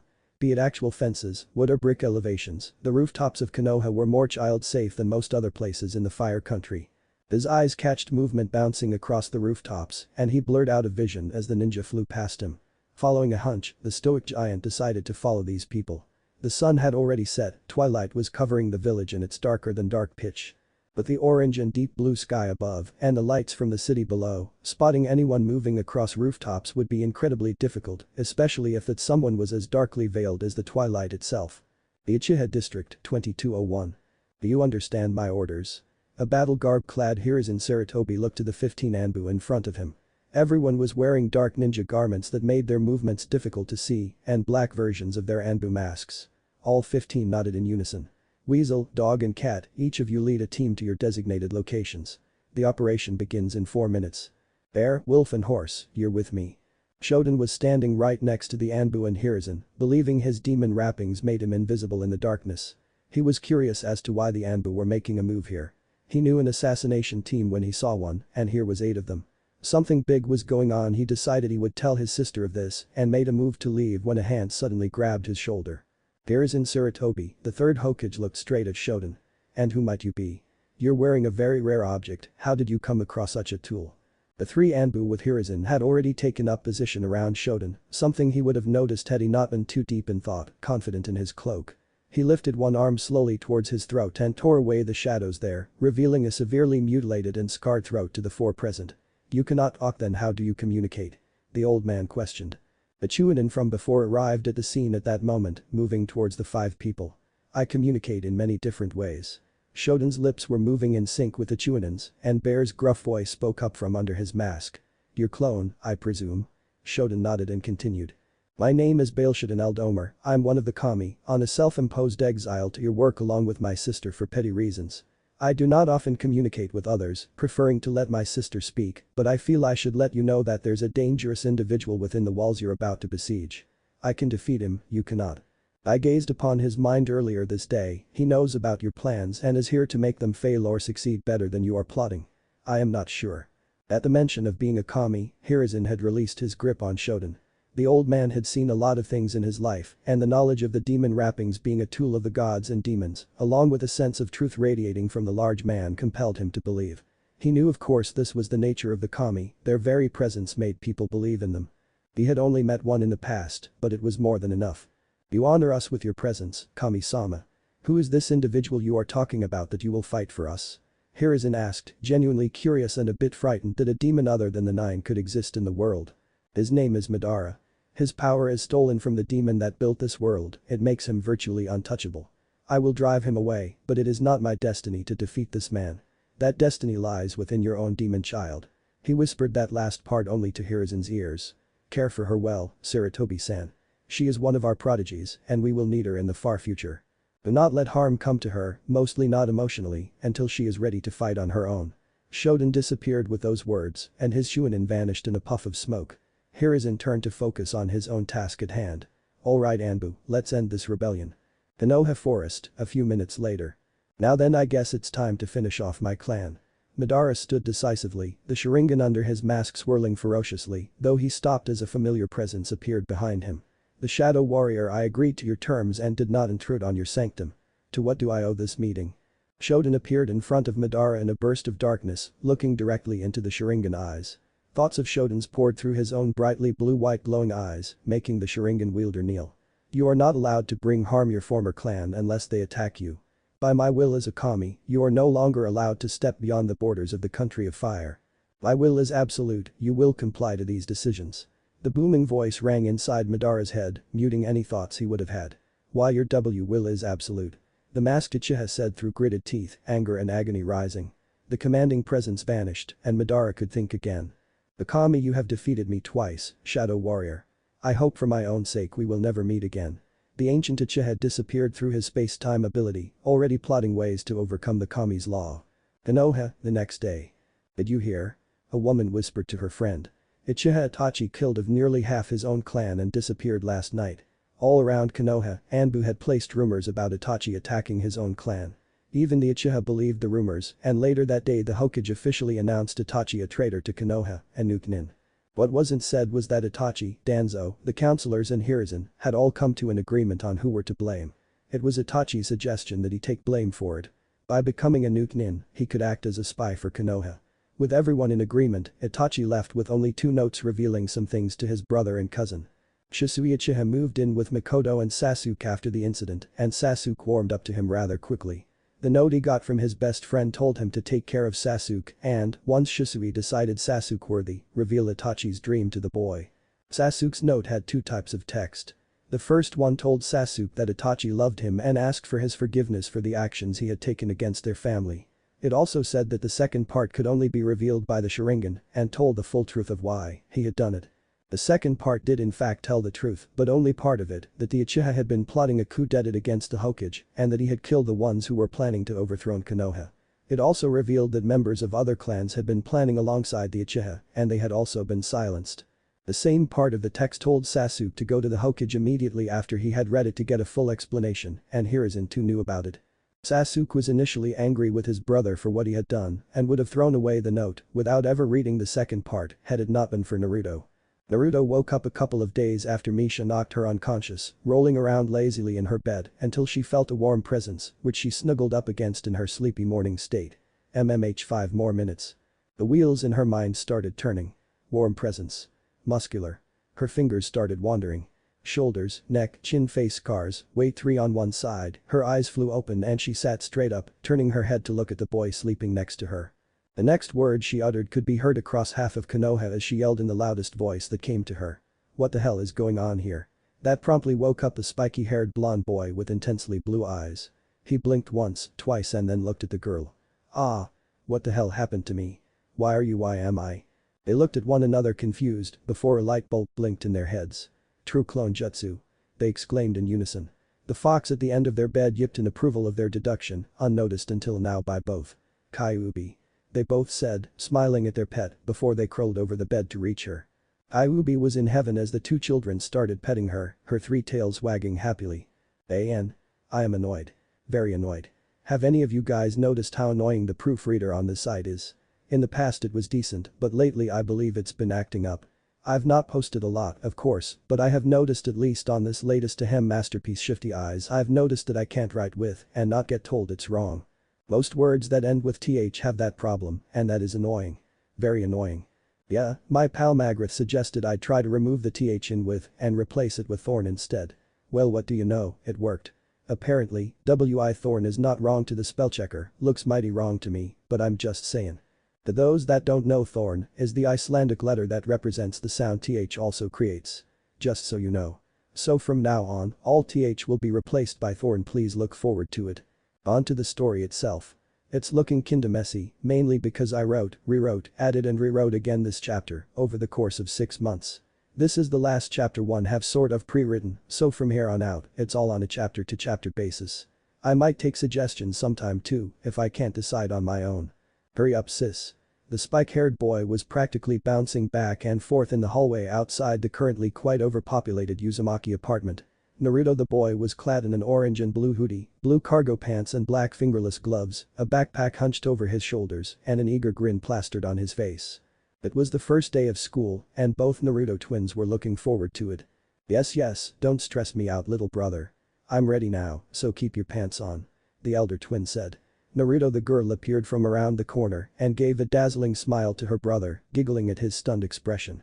Having 2 perverted women as teachers and surrogate mothers did not bode well for Naruto's decency, as reflected in how she dressed, basing her looks on Misha's shadow smoke outfit. A tight tank top over her budding femininity, a miniskirt only slightly longer than her sensei's counterpart, matching gloves as her boy clone, and also a few accessories, a belt just hanging slightly drooped on her hips, and a kunai-shaped hair clip, holding most of her hair back in a ponytail, leaving her stomach bare and revealing most of her legs. Yep, she would definitely turn heads. A few months had passed since the appearance of Misha and Shoten and their intrusion on Naruto's life, and now school was starting. Naruto had received very intense training to get up to speed with what most of the children at school should already know, like etiquette, morals, manners and behavior. At the same time, Naruto had been advised strictly not to cause trouble because of the stigma surrounding the Kyuubi. They surmised it would be best if Naruto flew under the radar as they called it. The Uzumaki twins had, over the course of the past months as their intellect flourished and with the help of one Shikamaru, come up with a couple of plans or ideas for how they could win the village over. They had decided on keeping the plans a secret for now, although their first one began with school. Hyuga compound, about the same time. Hinata, are you ready to go? The voice of Hyuga Niji rang through the hall where the rooms of Hinata and Hanabi Hyuga were located. Niji was waiting for the heir of the Hyuga clan to finish preparations for the first day of school, although in his opinion, she was taking a good deal longer time than she needed to. He was quite sure it had to do with one Naruto Uzumaki, and although he didn't mind the idea of those two together, it still irked him that someone other than him was in any way near his cousin. He figured he was probably just a tad bit overprotective of her, which was his mission as stated by both his uncle and his father. "Sorry I made you wait, Niji." The indigo-haired girl smiled and looked at Niji. Did I make you wait too long?" The shy heiress, although her lessons in confidence and self-reliance from his Ashi was helping, she had not lost her stuttering completely or recovered from the loss of her mother. Her family was a broken one, more so by those stupid Hyuga laws she wanted to see gone, but yet she still saw it as a good thing. Life experience makes a person grow, and Hinata wanted to grow into a strong, capable woman like her mother who would lead her clan into the future. But that was the future. First and foremost she would have to become a ninja. She would become strong, and she owed it all to Naruto. To her, Naruto was the epitome of courage and strength, and she would do her best to become as heroic as him. Most of her clan did not like those thoughts though. She shrugged off that fact as she walked to the academy alongside Niji. All in due time. Classroom 1C, homeroom teacher. Iruka Yamino. Number of students. 31. Iruka was currently counting heads, seeing who was present for the first day of school. He only had 4 students left, looked like they were all present. He dotted down another P, for present, on his notebook and continued. Sasuke Uchiha. Here. Came the monotone reply. Tomoki Uchiha. Here, sensei. An overly eager girl's voice replied. He cringed, he could smell trouble from this one. Uzumaki Naruto-chan. Present. Came a neutral reply, he looked and saw the blonde girl picking dirt from under her fingernails, apparently uninterested. Uzumaki Naruto-kun. I'm here, believe it. Came the boisterous reply from the blonde boy next to the girl. He didn't know the Kyuubi brat had a sister, but apparently so it was. He shrugged it off as irrelevant and noted down they were all present and accounted for. Now if only Naruto and Tomoki didn't become friends, he could have some control on this class. If only he knew. Alright class. Welcome to the Ninja Academy. Here you will learn all the basics you need to begin your career as ninjas. Our Hokage, in his wisdom, has recently reformed the academy system. You will be the second generation to try out the new, improved structure of learning. 1 out of 4 weeks a month, you will be placed on a temporary team consisting of 2 other academy students, and you will be watched over by a Chunin or available Jounin sensei while performing D-rank missions to apply the basic skills you have learned so far. The class started whispering among itself, most of the students seemed very excited by these news. Do not be too excited now class, D-rank missions are little more than chores. After 6 months, you will be eligible for high D-rank missions outside the village itself, but that only means more travel. It will help build up stamina and endurance though, and doing D ranks is mostly to get to know the other possible team candidates. We will evaluate through mission reports given by your Chunin or Jounin sensei and, in combination with the scores from the tests throughout the semester, decide who you fit in with, thus which teams will be formed. The Uzumaki boy and the Inuzuka were both holding up their hands. When Iruka noticed them and nodded to Inuzuka, they both blurted out a near-identical question. What about the payment from the D ranks, Iruka-sensei? Will we get paid for these missions? He had to grin at them. He knew from personal experience that the Inuzuka were a clan mostly in name and status. Money wasn't an issue, but they weren't exactly waiting in luxury either. And the Uzumaki twins were orphans like himself, so the question was not unexpected. You will of course be given full payment for the D ranks. However, since you are still not legal age, or rather since you're not Genin yet, the money will be given to your parents or supervisors. Uzumaki twins, I would like to see the 2 of you after class regarding that, if you do not mind. The girl looked up from the book she had picked out of her bags. So she did study, that's a good thing at least. He was kind of worried that she was a completely aloof airhead, but his concern seemed unwarranted. Of course we don't mind that, sensei. Iruka nodded and smiled. The boy seemed to follow the girl's decisions as he now sat still and waited patiently. He noticed the Uchiha girl did the same, looking up to the raven-haired so-called Uchiha prodigy, Sasuke, in adoration. He also noticed several girls looking at the dark-haired boy with heart-shaped eyes. This could be a problem, but he had no rights to interfere in personal affairs and only give advice if it affected studies. It would require some looking into. Well then. Classes are divided like this. On Mondays you will have history lessons with me, as well as local language and dialects. Unlike a normal school, these subjects are vital to a ninja. You need to master the culture and history lessons in order to successfully mingle with native populations in various areas you might end up traveling to as shinobi. And the language and dialects class is just as vital if you wish to successfully infiltrate other countries. On Tuesdays there's math and academic jutsu training. Knowledge of mathematics is important in and of itself, you see math in everything around you. It also helps when you try to learn the theories behind jutsu, so if you wish to design your own jutsu, it's very important that you know mathematics properly, or else your experiments could go horribly wrong. The fourth Hokage is famous for creating his own jutsu, and he graduated as top of his class in mathematics. This, Iruka noticed, caught the Kyuubi brat's attention, though his sister seemed indifferent. Iruka kept droning on about the classes. During Wednesdays it was mostly practical training, such as Academy Basic Taijutsu. Although you were allowed to practice your own taijutsu, you still needed to learn the Academy basics, and during sparring, only the Academy form was allowed. Still, most of the Academy basics were common moves used in many taijutsu forms around Konoha, even complete opposites, such as the hard and gentle fist styles used moves from the Academy style, or rather, the Academy style used moves from them. Thursday was also practical training, kunai and shuriken practice, although students were free to choose if they wanted to practice that or the jutsu from theory class both days. On Fridays they had summary class where they repeated what they had learned the past 4 days, as well as gender-specific classes, kunoichi training for girls, and comparable classes for the boys, much to everyone's embarrassment, followed by a written test after lunch, and then they were done.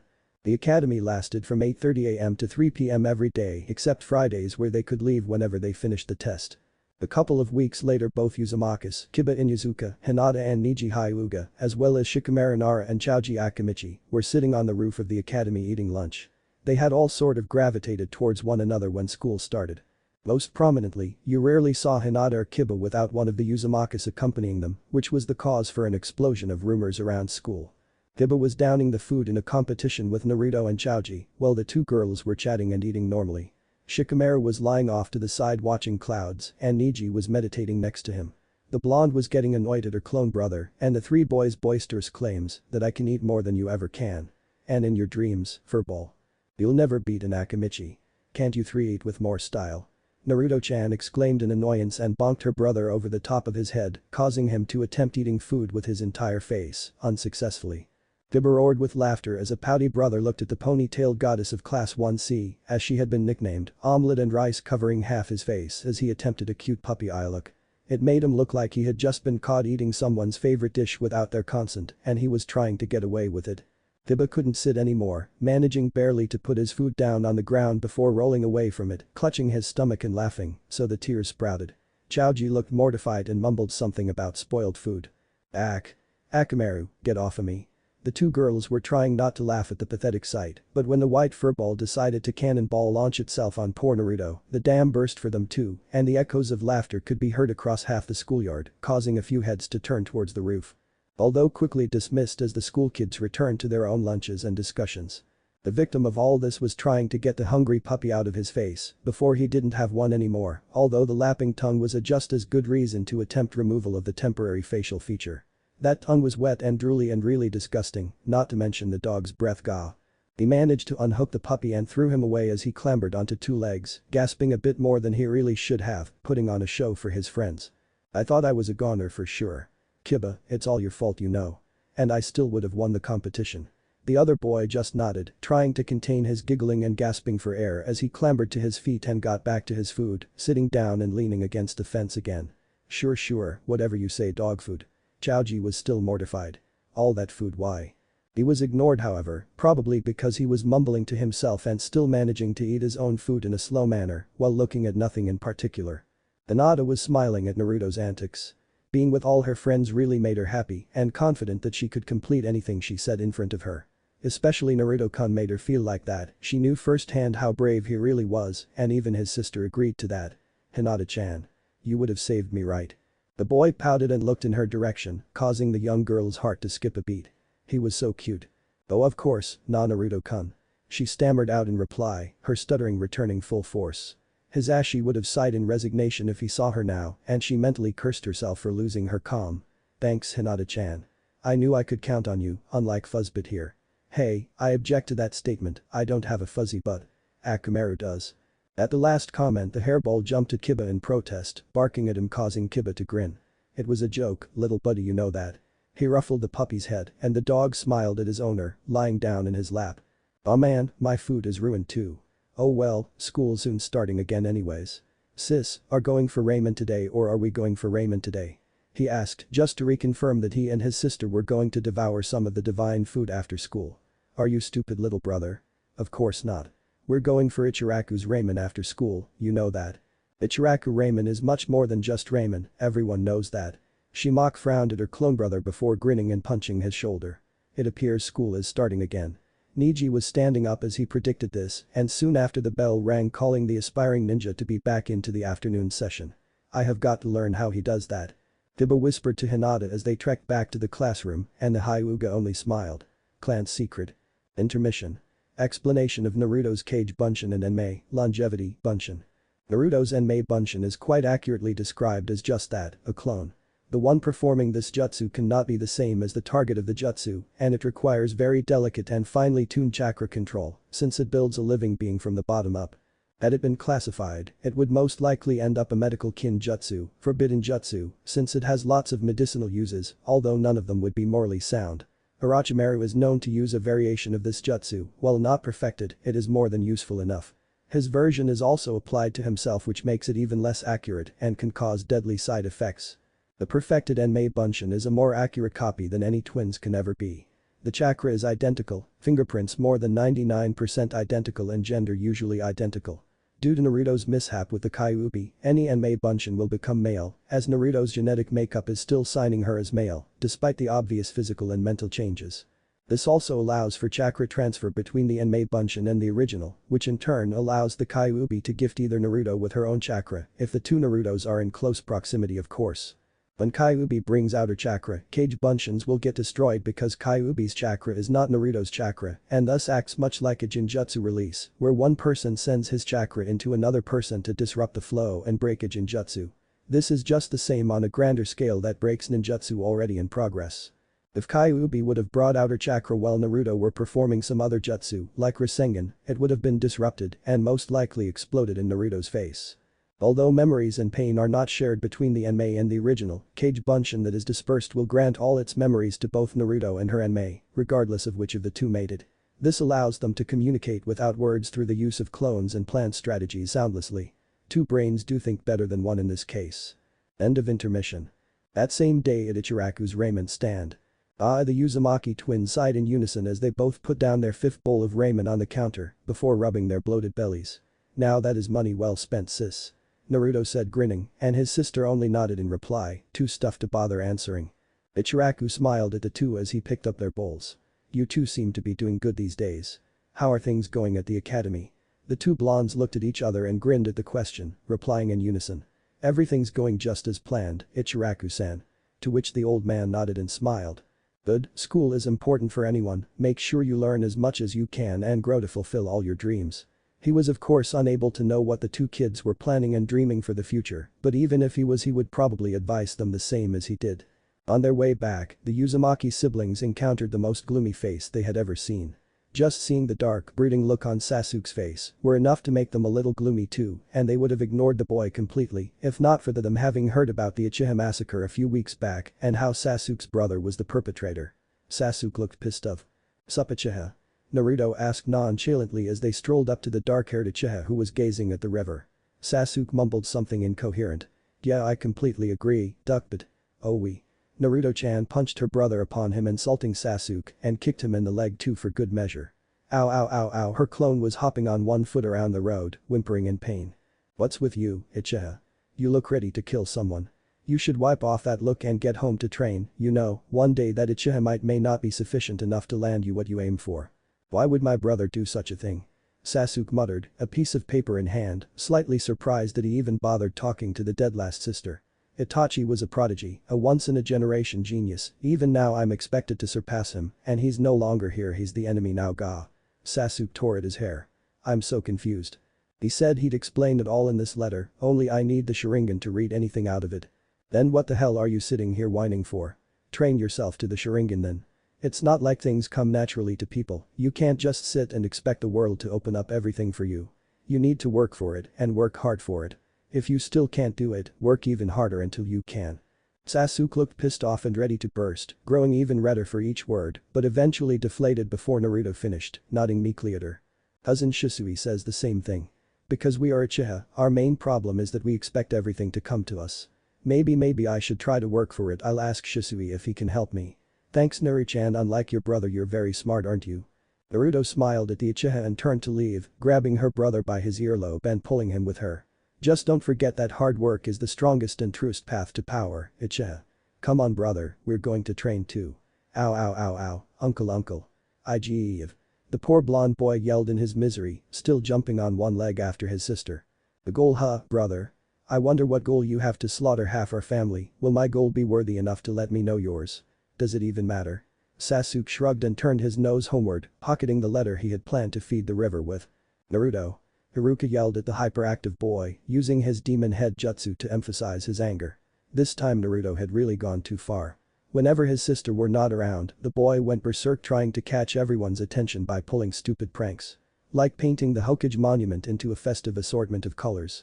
The remarkable thing about it though was that he had managed to do so in broad daylight without anyone noticing until he was done. What are you doing here Naruto? The boy was visibly shaken by Iruka's outburst, that jutsu always got under his skin. Artistic inspiration compelled me. Naruto attempted weakly and Iruka just sighed. Class has started, come on Naruto. Really, what would your sister say to this? In class a Hokage Naruto was put onto the floor.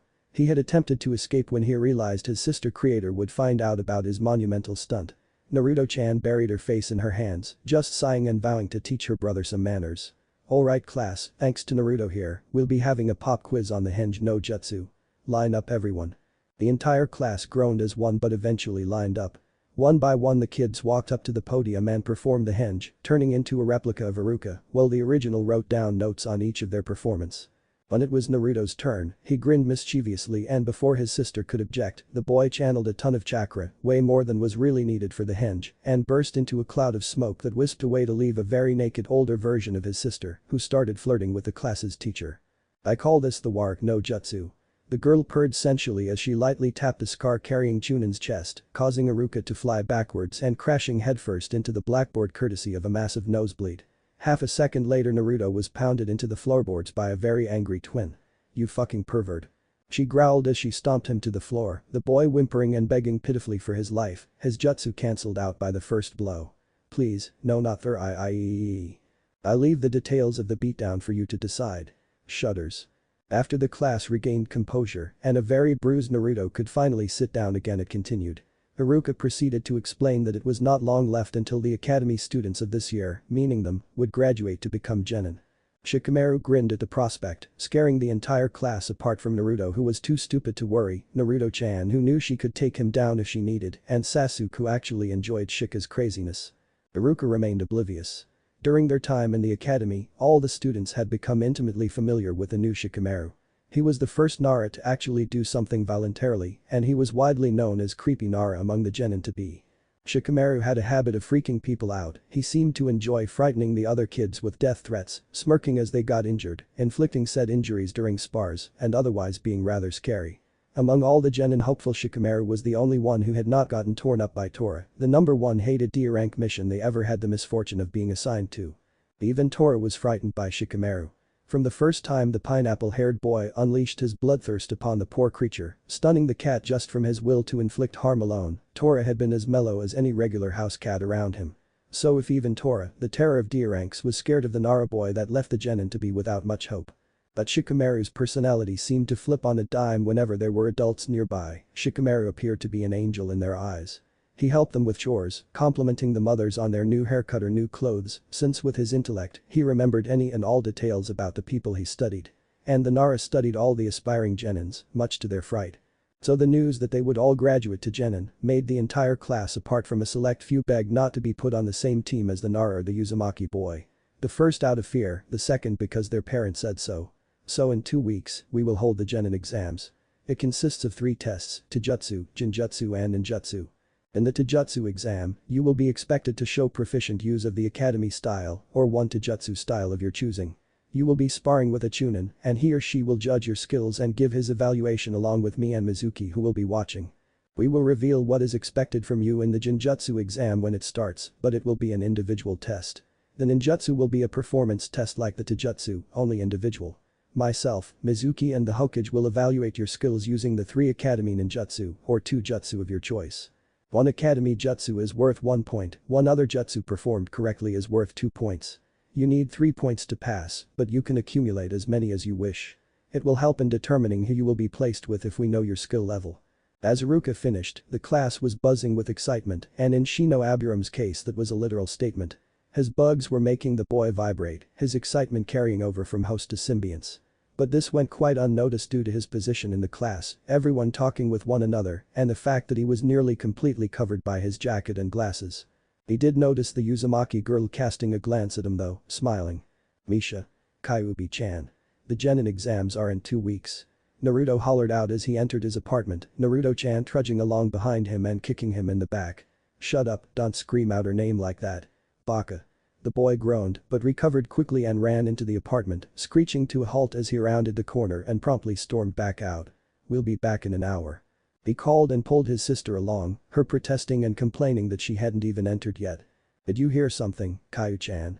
A purple-haired head bobbed as she spoke from under the covers, and the only response was a soft moan from Kyuubi as she pushed Misha back to the task at hand or between her legs, as it were. Divas weren't as terrible as she knew from the past, it seemed. She sighed contently. Naruto had quickly in a hushed voice explained the situation to his sister, and she was blushing from ear to ear at the prospect of what her two teachers might be doing to one another. Due to her brother's perverted antics, she had a fairly good understanding of sexuality, not to mention the Kunoichi classes didn't go without embarrassment either. At present she had more knowledge of human anatomy than she cared to think about. Trying to put the images of a fox girl and shadow-clothed girl together in bed out of her head, she started contemplating what kind of jutsus they would be using for the ninjutsu portion. She would be the only one doing the ninjutsu part. If everything went as she hoped it would, her brother would get an automatic pass due to him being a jutsu. If not, they were both screwed. Screwed no. Focus. She shook her head vehemently. Damn her brother. She looked at him only to see him drooling at whatever thoughts he was having. She glared and smacked him in the head. "Stop thinking about those two and get to work. We need to practice our taijutsu, you know." Several hours later, two exhausted, bruised and dirty kids were sitting at Ichiraku's ramen stand, wolfing down the bowls of divine food eagerly. Misha smiled at her protege from the shadows across the street. With the oncoming Genin exam she would have to step up their training. So far she had only taught them chakra control, Kage and Mei Bunshin. Kyuubi had focused on teaching them the fox-style taijutsu. However, they had both perfected the twins in the tasks they had given them. Their chakra control was as good as they would ever get it, and their taijutsu style was more or less without any flaw. As a style it had several weak points to exploit of course, but Misha figured the twins would eventually notice that and learn other styles as well. They were quite ready for the exam, she knew. But she wanted them to have surprises up their sleeves. Time-space warping. Elemental manipulation. She saw so many different possibilities within the energy matrix of the world. Too much for one person to learn. There were many ways to end up walking a path of corruption, that was the essence of demon worlds of course. But there were some paths. The smoke around Misha embraced her completely and faded into the darkness, pulling the purple-haired girl along with it. Naruto-chan stopped wolfing down her ramen for a moment and looked behind her, peering directly at the spot Misha had stood not a second earlier. Seeing nothing, she shrugged and returned to her current mission which they codenamed "Eat as much ramen as you can." "You want us to what?" The blonde girl was furious. Misha and Kyuubi had decided that she and her brother should individually succeed the Genin exam without using any of their taught skills, only the academy basics. The academy Bunshin being the exception, the kids could use Kage Bunshin instead due to their inability to use the regular Bunshin. "Why do you want us to look like completely lame, mediocre students? We've been training so hard to show off our skills." Misha was grinning like the cat who ate the canary at that statement and explained. "That's exactly why. When you get put onto a mediocre team, you and your brother will be able to complete the missions in record time, thus giving you both more time to practice and learn more skills. When someone higher up eventually realize you are more powerful than you let on, they will be more likely to accept you as a ninja because you show you are being skilled at deception, subterfuge and also looking underneath the underneath in addition to being extremely powerful." The twins nodded as they couldn't argue with the diva's logic. "Alright. So Academy Taijutsu, Kawarimi, Henshin and Kage Bunshin then." Kyuubi cocked her head at her containers. "Henshin." Naruto grinned. "It's actually a fluke. Me and sis can't do Henji either for similar reasons as the Bunshin, however with some of your chakra and a load more of our own, we use the Henshin instead which is nearly identical. The only difference is, it physically transforms us instead of just making us appear different. Not even Hinata or Kiba can't see through it, they've tried. Shika says it's amazing and should be impossible." Kyuubi nodded. "Just be careful about your output of chakra. Remember the chakra control lessons, no need to spend more chakra than you need." Kyuubi realized the geniusness of using her chakra to make an actual transformation. She would check more into that, perhaps they could learn some of her kitsune genjutsus. Naruto bounced from one foot to the other as he watched the sparring. There were 5 Chunin sparring with the students, and the matches lasted roughly 5 minutes each, one ending every minute, giving the Chunin's about 1 minute before the next to evaluate with Mizuki, while Iruka was observing the others. Both Uzumakas were busy studying their class's top students, the Clanayers and high-score students. Shino Aburam was mediocre at best, however he was the Aburamaire, so he was a bug user. He would score perfect on the other 2 tests and pass. Kiba, of course, nearly beat his Chunin examinator after having taken Naruto's lesson to heart and practice before he preach, he'd become really strong. Naru-chan actually blushed when the Chunin had to start fighting back and tore off the boy's jacket in the process, leaving the Inuzuka in only a mesh overshirt. Sasuke Uchiha was the top Taijutsu expert in the class. He utilized the Uchiha form flawlessly, and he actually did defeat his Chunin examinator, much to the surprise of everyone present. But even more surprising was that the boy was smiling at the praise Iruka gave him. Sasuke never smiled. Both Naruto and Kiba looked at the sky in fear, was it falling? The third highest ranking boy in Taijutsu in their class, Choji Akimichi, was performing quite good, but without his family ninjutsu which his clan prided themselves on he didn't do as good as he could have done. Naru-chan smiled as she observed his match though, the boy had tenacity and a never-say-die spirit. That's the reason she liked Choji, he was an honest, loyal friend and never gave up. He also supported Shikamaru always, despite being alienated from most other students because of that friendship. The only other noticeable male student was of course the aforementioned Nara, who freaked out the Chunin examinator through taunts and using a rather strange form of Taijutsu that the Chunin couldn't defend against because it seemed to exploit any and all weak spots, the Chunin actually fled in fear after being put into the ground. Nobody realized that Shikamaru's genius allowed him to change his Taijutsu on the fly, and due to his training, he was able to switch between several Taijutsu forms whenever he saw a weak spot one particular form could utilize. The taunting was just for fun. Among the females, the 2 most prominent students were Hinata Hyuga with her Jaiken style that had the Chunin limping off the stage at the end, and Sakura Haruno, whose basic academy style was perfect, along with the pink-haired girl's impossibly agile body that allowed for some rather unique moves the girl had added to the style herself. The Chunin was quite roughed up at the end. And been unable to lay a finger on her. Ino Yamanaka and Tomoki Uchiha also performed quite good, although Tomoki managed to trip on her own feet once due to nervousness as her cousin was watching attentively. Sasuke just smiled encouragingly at her though. Naruto and Kiba once again looked to the sky, cowering before it as if shielding themselves from the inevitable fall. Ino performed some similar moves to Sakura, but not as practiced or agile as the pink-haired girl. The rest of the students performed in various degrees of terrible. The Uzumaki twins had been placed at the end of the line, so their turn came up almost at the same time. Once again sighing and cursing their secret sensei, the twins stepped up and fought each their Chunin.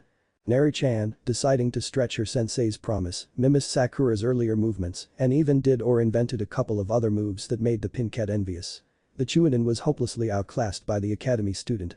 They were not technically academy-style forms, but they were not part of any other known Taijutsu form she had seen either, so it was a gray area. Naruto too played the mimic game, having seen Shikamaru's stunts and using his own speed, he dodged and blocked any move the Chunin made against him, which were a good deal and many more than the other students had suffered. It was to be expected, most Chunin knew Naruto as the demon brat, so it was a given that they would wish to beat him up when the chance presented itself. Naruto just smirked at the idea though and channeled a minuscule amount of Kyuubi's chakra, just enough to grow canines and red eyes. The Chunin panicked, giving Naruto plenty of room to thoroughly lay down a beating on the man, to which Shikamaru cheered encouragingly on. "Kick the troublesome guys," asked Naruto. "Though leave some for me too, will ya?" That wild grin appeared again, and most of the Genin hopefuls shuffled a few feet away. Naru-chan was grinning too, a side effect of her brother drawing on Kyuubi was that her own features changed along with his, and vice versa held true too. "You see, my brother and I, we share a special bond. Whenever he gets angry, for some reason I get so eager to hurt someone," she said nonchalantly and upped her speed. While the academy Taijutsu style was rather basic and easy to discern especially to those who already knew it, meaning most ninja and Konoha, neither of the 2 Chunin examinators ever managed to put a hand on the Uzumaki twins during the test or ever dared to again in the future. The Chunin's were rather beat up in the end, but they still stood. "Excellent work everyone. Tomorrow we'll have the Gen and Ninjutsu tests with your results granted at the end. Good work everyone," Iruka said and gave his students a big smile and thumbs up, not showing any concern for the twins' frightening display. The next day while waiting for the exam to start, Naruto and Naru-chan were maybe just a little bit worried. Genjutsu was their worst subject, and this test was also the one nobody was prepared for. They could encounter anything inside that room. Also, every student noticed while they sat in the hallway outside the exam room that nobody ever came out of the room once they had entered. It was starting to make them all a little nervous as one by one, students went in and disappeared. Up came Neri-chan's turn and she entered the large room. It looked similar to their own classroom apart from one door to the side. She saw the door close but caught a glimpse of the back of Tomoki's head and relaxed a little. "Welcome, Neri-chan," Mizuki said, smiling at the girl. "The Genjutsu test is actually quite simple. You have 2 minutes to find out what is wrong in this room and release the Genjutsu. Every student's test is different though. Go." Neri-chan looked around. A potted plant in each window, the desks, walls with generic paintings and tests, the blackboard with Genjutsu exam written on it. She looked hopeless for a moment until she sighed. "I'm sorry I can't find it, so I'll just do this." Charging up a large amount of chakra, she sent it pulsing outwards in all directions, a disruptive shockwave that broke the Genjutsu on a single plant in the window that was actually withered. Had she looked closer she would have seen that each plant had one or more leaves lying around it and this plant's leaves were dead while the plant looked healthy. But she didn't and instead brute-forced her way out of the Genjutsu exam. Pointing to the plant she smiled. "Found it." A stunned Mizuki just pointed to the door. "Pass through the door for the next exam. Wait in the room until you're called up." As Neri-chan exited the door she wondered if her brother would manage the Genjutsu exam. She figured he would know once she made the Kage Bunshin in the ninjutsu exam either way, so if he hadn't realized by then, he would. Naruto entered the room after his sister exited, since the little light bulb in the hallway switched from red to green, signaling the next student to come in. Once again he was the last to approach, but he didn't worry that much. His sister would have made a commotion if anything was wrong, since they couldn't be affected by Genjutsu thanks to the Kyuubi acting like a disrupting source within them. Ninjutsu on something other than his internal senses were still capable of fooling them though, which they had in Neri-chan's case. Not that he knew that yet. Being given the same test he looked around and didn't notice anything particular. A bunch of dead plants, the desks, non-specific plants and various record exams on the walls, the blackboard he pouted. "I can use any means to find out, right? Even ninjutsu?" Mizuki nodded. "Any means necessary, Naruto." Naruto formed a hand seal and spawned a couple of Kage Bunshin and sent them throughout the room. Although he knocked a third one out so it poofed. "Too many is just a nuisance," he mumbled. Neri-chan grinned and made a single clone that poofed away in a split second while inside the waiting room. Outside Naruto smiled and the clone closest to the plants waved a hand. "Boss. Look here." Continuing the facade, Naruto walked over and, giving the plants a look, he channeled his chakra to drop the Genjutsu on the plants, revealing the healthy ones and one still dead. "Is this it then, Mizuki?" The Chunin examiner smiled and nodded. "Skilled work, Naruto. Your sister is through that door, you can enter, but you got to wait until she is done before following her. You'll be called out when it's your turn." Naruto nodded and walked over to the door, entering and grinning widely at his sister. "Good work, brother." She smiled too, but her name was called up before she could say anything. Then her brother's name was called up too, and puzzled they both entered. Yes. You called both of us?" At the desk sat Iruka and Mizuki, as well as the Hokage fully dressed in his white and red robes, with the pipe lying at the table in front of them.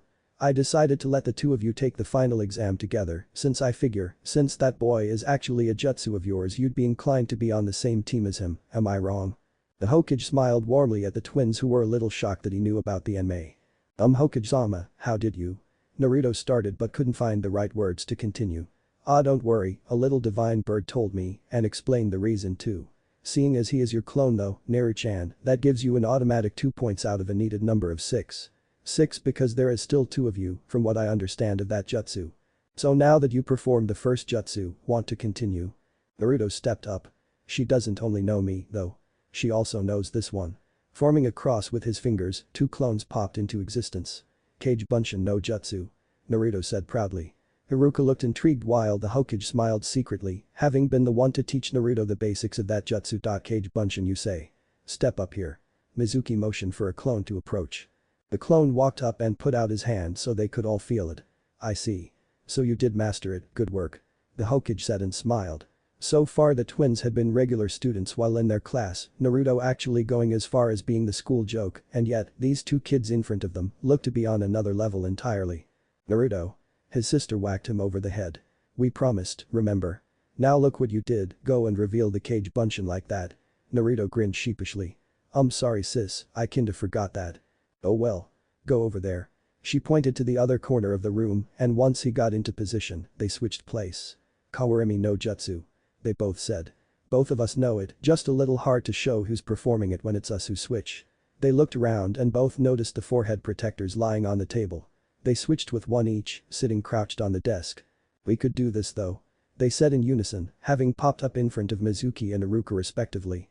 Naruto was grinning hugely at the mortified look on Mizuki's face. Sorry, must have scared you half to death. The white-haired Chunin shook his head, although his face was rivaling his hair color at the moment. Very good. You already have the 6 points required to pass. Do you know the hinge? They both nodded and turned into perfect replicas of Iruka and Mizuki, not bothering to reveal that they become actual physical copies instead of just a genjutsu wall around their original selves. Very good then. You don't have any more jutsus to reveal. It could get you on better teams. Sorry Iruka-sensei, but we don't know any other jutsus yet. But don't worry, we'll do good just the same. The twins smiled and picked up the forehead protectors they switched with earlier from the floor they ended up on. We'll be taking these then, right? The Hokage nodded and smiled. Those two sure were lively, he thought. I'll leave the teachers in charge of making the teams then, I got other business to attend to. Farewell. Later in the teachers' lounge. What do you think? One of the teachers asked as he showed the rest of the present people his idea for the Genin teams. I think I would be more partial to this suggestion. Another said and gave his own list of names. Iruka looked over the presented ideas with a slight frown. In either team listing's case the Uzumaki twins appeared to be put alone. He hadn't come up with any decent ideas himself due to the irregular number of students, and Mizuki didn't seem too eager to suggest a list himself, so they didn't have any other choice but to vote for one of the other teachers' idea. He looked them over while considering, accepting the third idea presented by the math teacher, although he immediately rejected it in his mind for being elitist and favoring the smartest kids by placing them on same teams. That sort of shit would never fly with the Hokage anyway. I'm going to have to go with this one myself. He eventually decided and pointed to the first suggested teams. Mizuki, how about you? The white-haired teacher looked over the lists one more time and then nodded. I agree, it seems to be the fairest decision. After a quick vote Iruka and Mizuki bowed to the other teachers of this year's Genin hopeful and left with the team suggestions they would present to the Hokage. Team 7. Naruto Uzumaki, F. Naruto Uzumaki, M. Team 8. Iruka sighed in annoyance. What's wrong Iruka? Mizuki gave his friend a concerned look. I just don't think these teams are fair at all to Naru-chan and her brother. Mizuki nodded. True enough. But face it, why do you think the other teachers would approve of those two at all? I think it's safer for all involved if they are on their own team, at least for now. Iruka couldn't argue with that, he figured he would try talking to the Hokage about it after they presented the team suggestions. Those lousy good-for-nothing teachers. I'm gonna give them a piece of my mind, see if I want. Misha gave her brother a piece of her demon cloak. Hold me, or bad things will happen. Shoden grasped the offered piece of cloth and held his sister back while she raged. Let me at him. Let me show him, I'll bash them real good, let me at them. Shoden let go of the cloak at her insistence and she fell face first into the floorboards. Ouch. I told you to hold it. Would you let go? She pouted and rubbed her nose. Shoden just shrugged at her. Well, I guess I should at least accompany them then. Caillou said, getting up from the chair. An empty container of instant raiment stood on the table. If the Inuzuka can have Ninken dogs, why can't the Uzumaki have Ninken foxes? She gave a devious grin as she morphed into her fox form, her hair flowing down her back to turn into her three tails as the sound of bones cracking and changing place. To any mortal it would probably sound gruesome, but the diva siblings looked on impassively as Misha mulled it over. I guess that should work. Unfortunately it might cause our protégés to be even more alienated from their peers, I believe they would need a sensei that won't judge them by word of mouth alone. I think I know just the one, Shoden. Find that wanted clone of mine, what's her name again Mitsu. Mito air she sweat-dropped, anime style, and just sighed. You know what I mean. Shoden blinked his eyes twice, his eye color switching from pitch black to a luminescent glow, projecting images that flashed each time he blinked. It eventually settled on a purple-haired woman wearing a trench coat, fishnet clothing, ninja sandals and shin guards. Misha assumed she didn't even wear any underwear. She sighed. I'm gonna have a little chat with her. Zoom out so I can see roughly where she is. Another blink by Shoden and the view switched to the planet itself. Misha eye twitched. I'm warning you. He gave a tiny smile in response, but another blink of his eyes and the projection was showing a dango shop at the outskirts of Konoha. I'll be back tonight. Don't wait up kids.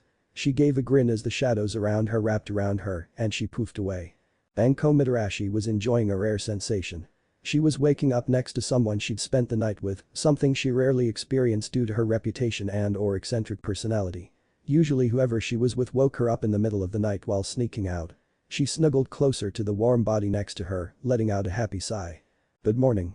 The voice was hushed, barely above a whisper, but she could still feel the emotions rolling off of it, making her insides melt with happiness. Good morning, Mai-chan.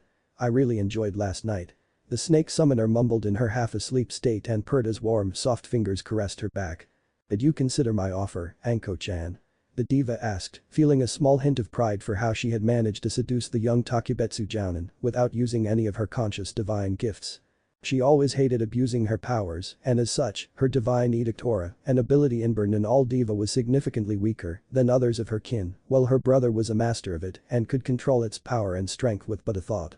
So in essence she had used nothing but the good old words to talk the young woman into bed. Mai had also made the jounin aware of her true reason for approaching the dango-loving woman, so she guessed this had been a kind of negotiation process, as well as an evening of pleasure. "I've never had anything to do with those kids, but the old geezer's been pushing me to take a team for years now. I can't promise I will be the best sensei there is, but I will volunteer to the Hokage to take those two under my wing.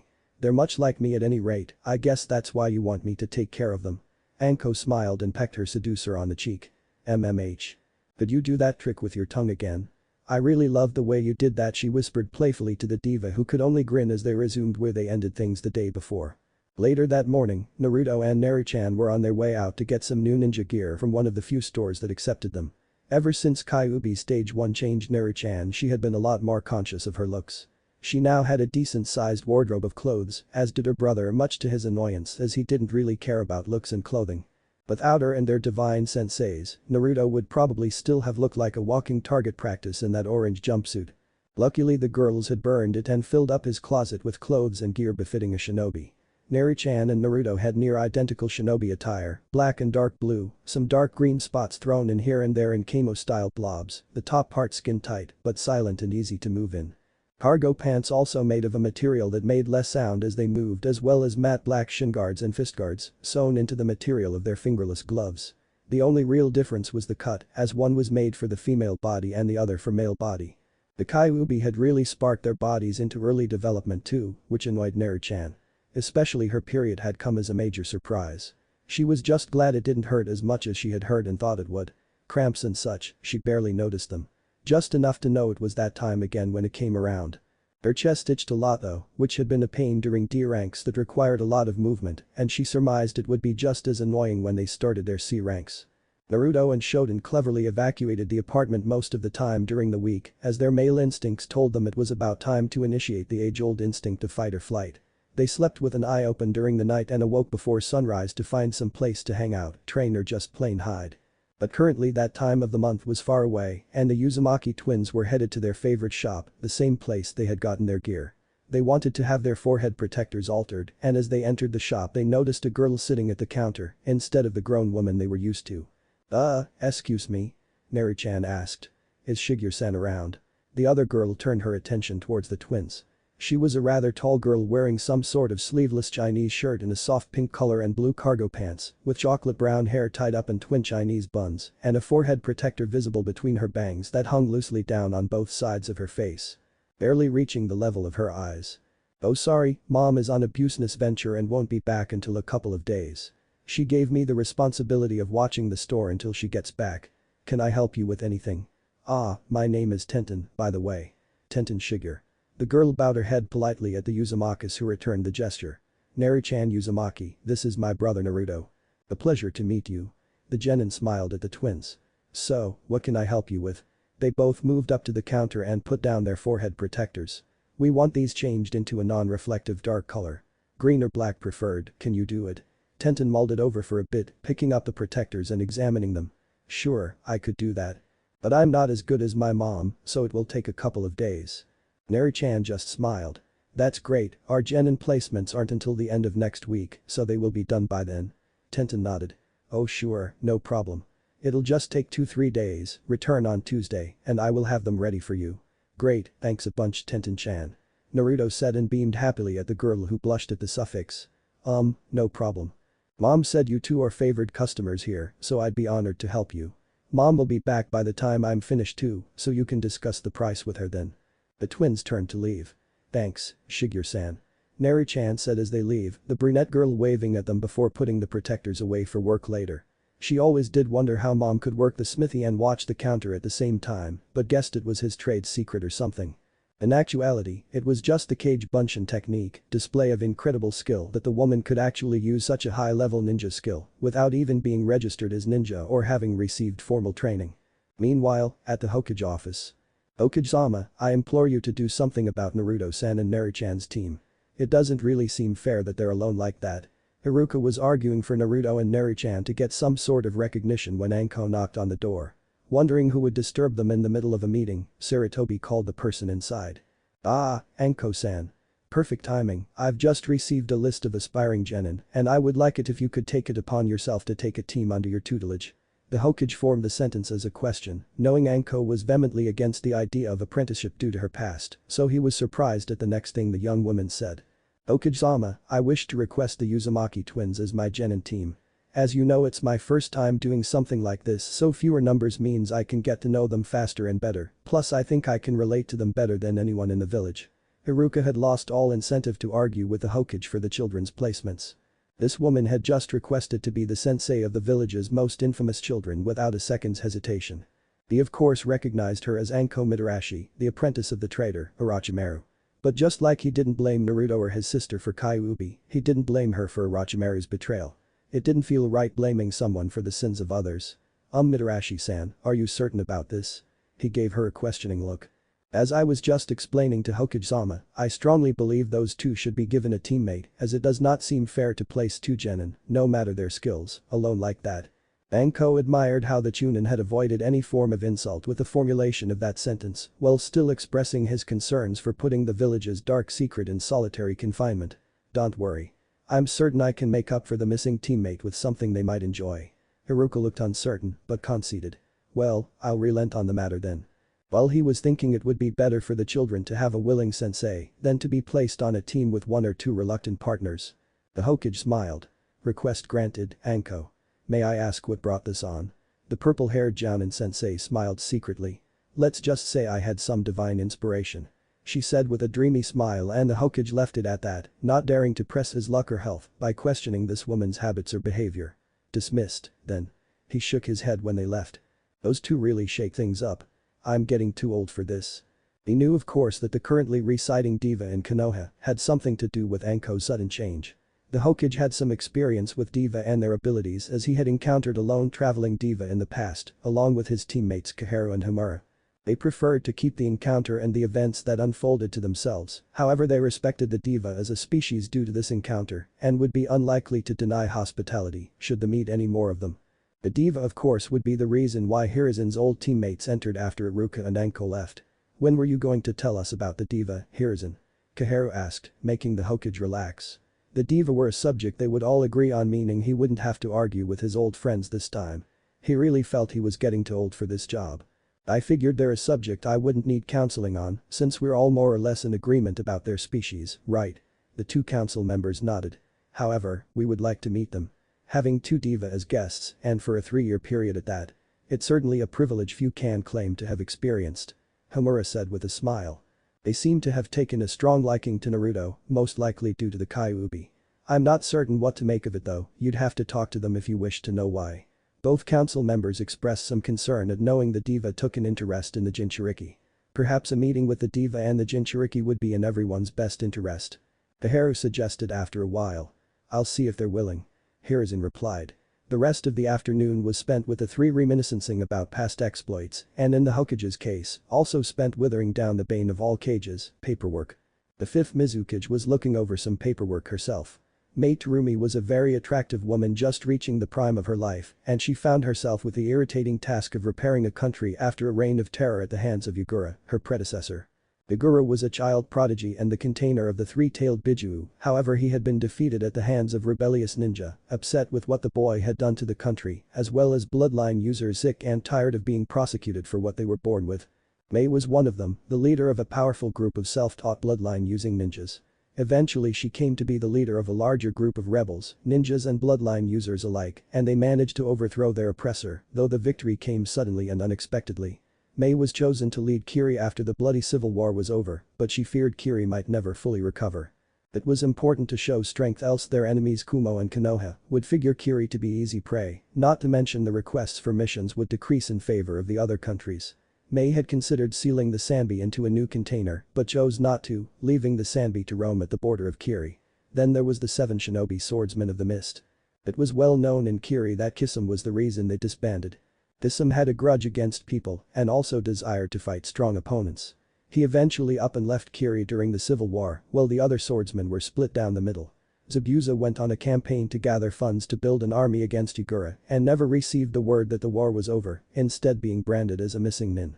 Mei also didn't know Zabuza was on her side and continued sending hunter nins after him, as well as the other 4 swordsmen who either left or followed Yugura. 2 had been brought to justice already. Braiga was another thorn in her side. The man had holed up close to the land of fire, too far away for her hunter nins to travel safely, not to mention he was one of the 3 strongest members together with Zabuza and Kisame. She was annoyed. If only those men were here, the country could be restored much faster. Their reputation was well known. Call Tai and Roku. I've got missions for them. A few days later, Naruto and Naruchan were sporting funky new forehead protectors and were sitting in the classroom waiting for their team placements, although their focus was slightly off. Good morning everyone. Today is the day you all become Genin of Konoha. I will call up all of you in groups of 2 or 3, I ask that you get to know each other before your Jounin Sensei arrives to pick you up. Team 1. Naruchan was dozing off as Iruka called out each team. Misha and Kyuubi had pushed them really hard the past few days after they passed the exam and only let them off easily yesterday due to them having to be present at school. But both twins were rather excited about who they would be teamed with and who their sensei would be. Things would be awesome from now on. Due to her daydreaming she almost missed her name. And Naruchan Uzumaki. Huh? She was about to ask what team as Iruka continued. Teammate will consist of wait a moment. Naruto was standing atop his desk looking rather annoyed. Whatcha mean only me and sis? There's gotta be a mistake, right? Iruka looked at the upset Genin apologetically. Sorry but no. Now please sit down, Naruto. Where was I? Teammate consists of Sasuke Uchiha, Kiba Inuzuka and Ino Yamanaka. Naruto looked annoyed. Did you hear that? We're on a separate team. Figures they'd do something like that, sis, what should we do? Naruchan, having realized what was going on, was equally angry. She could see all her plans falling apart from this one incident she hadn't foreseen. She realized she needed to become a lot smarter if she were to plan things as well as Inara, something she had to be able to for the title of Hokage. It doesn't matter, brother. We'll show them anyway. She said in a hushed voice as Iruka finally finished. Team 9 is still around from last year. Team 10 will then be Naruto and his sister were speaking to each other telepathically. Or rather, they were actively summoning and desummoning Henjid Cage Bunshins in the blink of an eye, which to them had become second nature over the past few weeks due to the harsh training they had been under. After Iruka finished with the teams he had been replying to the questions of the Genin, but as there were no more he excused himself with some final parting words, wishing them good luck. So, any idea who we might get for a Jounin sensei? Naruto asked his sister out loud. I don't know, but I would just love getting Kakashi. Kakashi was somewhat of an idol of Konoha, a legendary ninja in his own right and student of the 4th Hokage.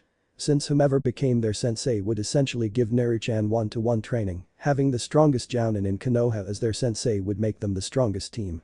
Or so they thought, little did they know of Kakashi's terrible habits of being late, lazy and perverted. So while the twins would vehemently disagree for the next half a year or so, they were quite lucky when Anko Mitarashi walked in the front door and called Team 7 out to meet her at the dango shop before disappearing in a puff of smoke well known to them. They looked at each other before also disappearing in the same fashion, both having been cage bunshins with extra chakra pushed into them all along. Over at Ichiraku's the 2 Uzumakas finished up their ramen and said their goodbyes to Tucci and Aim before heading in the direction of the dango shop. I wonder who that woman was.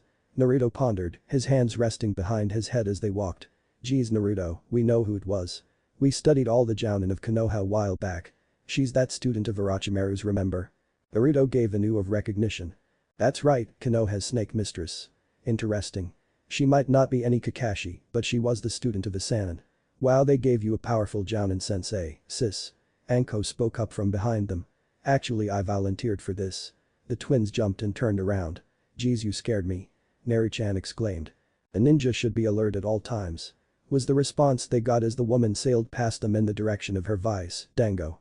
They had been getting pretty close to the shop already, so after a minute or so of keeping up with Anko, as her speed increased gradually more and more they arrived. Though the snake summoner didn't say it to them, she was impressed with the speeds the two kids could dish out. After ordering her dango, she and the twins were sitting across from each other and between bites, she told them a little about herself. So, as you see I really like dango. My name is Anko Midarashi and I will be your Jounin sensei for at least half a year, depending on your performance. My hobbies and dreams are only known to those that earn my trust, which are very few. I hope we will be able to work well together though. Now, your turn. The twins mulled over what she had said for a few moments before opting to speak in unison, which would probably have freaked out anyone else who saw it. Well, our name is Naruto Uzumaki. Our hobbies are plotting and executing pranks, and we really love ramen. Our dream is to keep our precious people safe and become as strong as the Hokage. They even mirrored each other's expressions and tone of voice. Anko was again impressed and again didn't say it to them, instead opting to finish her dango. Well kids, I'll let you know I think the three of us will get along nicely. She smiled and leaned backwards. "For, you mean?" came a voice from behind the purple-haired Jounin. As she leaned back she looked behind her and saw a soft blue glowing flame vibrating in sync with an ethereal voice. "I'll be joining this team as their ninja pet." Anko flicked a toothpick at the flame to see the wooden stick vaporize in front of the flame. "And you are?" She looked rather relaxed in the presence of the strange object, but Anko was anything but relaxed. Her mind raced with the implications of what it could mean if her suspicions were correct. "I'm sure you have already guessed who I am. However, I'm willing to let the past lie to rest and instead help Naru-chan succeed in her dreams, something this unforgiving village never would." Anko shrugged then. "I don't particularly mind. But you need to get registered and that is going to cause some commotion if you go by the name Kyuubi." She returned to her dango, picking up a new stick from the platter. "Alright kids, go get your friend registered as a ninja pet, you should probably see the Hokage about it first. We'll start missions tomorrow, some easy C rank." Meanwhile, back at the academy. "I wonder why our sensei is late," Kiba said, pacing back and forth in the room. It was only teammate left waiting for their Jounin sensei, Kakashi Haddock. "Do anyone know who our sensei is, anyway?" Sasuke shrugged and gave a non-committing grunt. "And judging by how late he is my guess would be Kakashi. Their female team member, Yamanaka said. He won't be here for another couple of hours, so I'll be outside training. She continued, and Sasuke nodded. "Good idea, I'll join." Kiba pouted but followed his teammates, "Training beats boredom any day," he mumbled, and Akamaru barked cutely from atop the boy's head in agreement. Kakashi himself, spying on his team from behind the wall just above the blackboard, nodded to himself. Decent team. Willing to work together and train when they got the chance. Not much dynamic to speak of but that can be worked out. I let them train for an hour or so. His nose returned to the little orange book he enjoyed so much. I sighed. This was a suicide mission, that much was obvious. The Mizukage had sent him on a diplomatic mission to Zabuza Mamachi, but he had no idea what the mission contents was. Higher rank, classified information she had said. He just hoped whatever contents were in the letter was enough because this Chunin did not wish to die yet. Zabuza was currently on an island south of the Land of Waves doing small-time work as a sort of village security guard. He was training his protege, Haku, in the arts of ninjutsu. Haku was an excellent student and even though Zabuza would most likely never admit it, he was proud of the girl.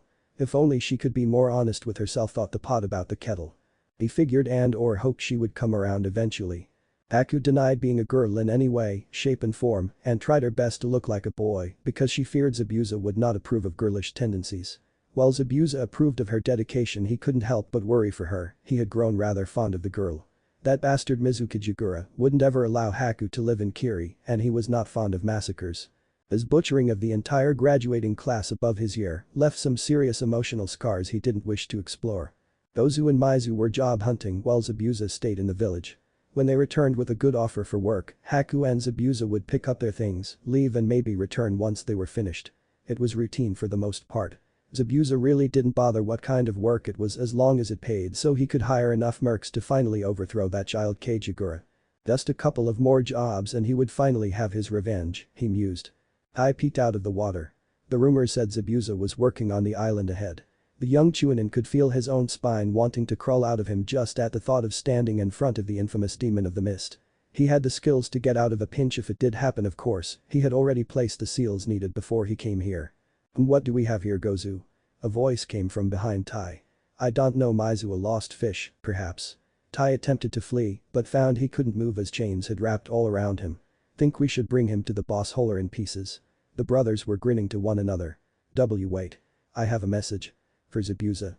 Tai looked panic-stricken and had for the moment forgot his escape mechanism. Ooh. A message for the boss, eh? Let's bring him in, Mizu. Zabuza was standing at the beach watching Haku practice.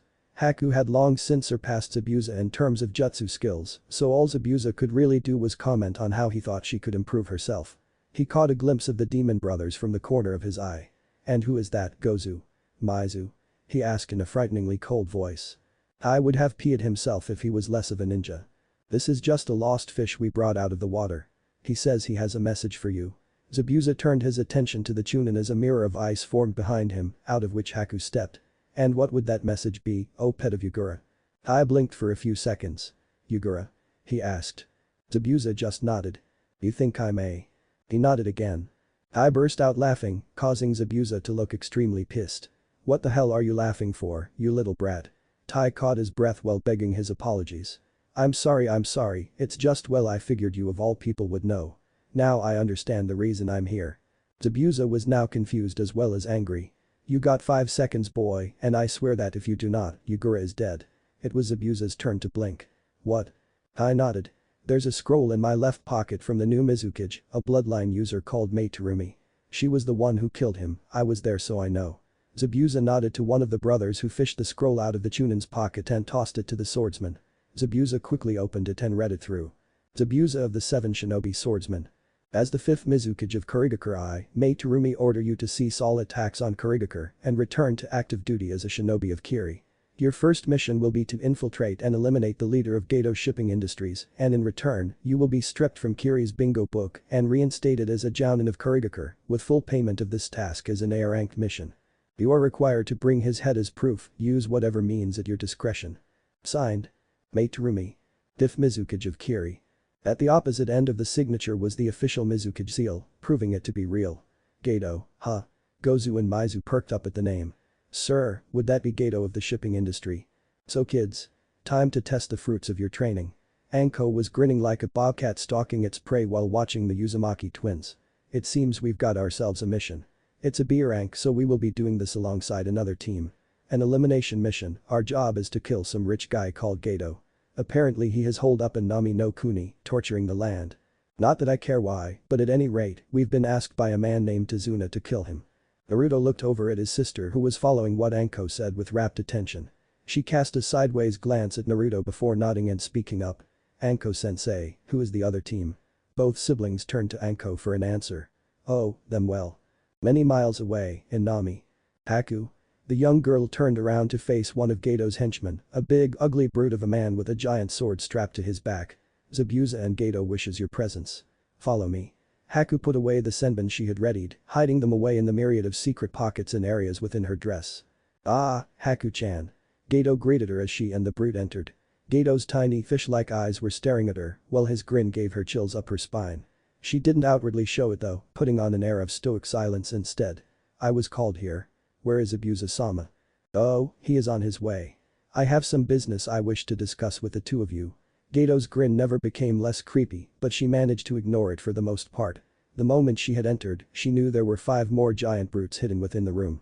They would probably try to rape her, and if she fought or resisted, she and Zabuza would be targeted.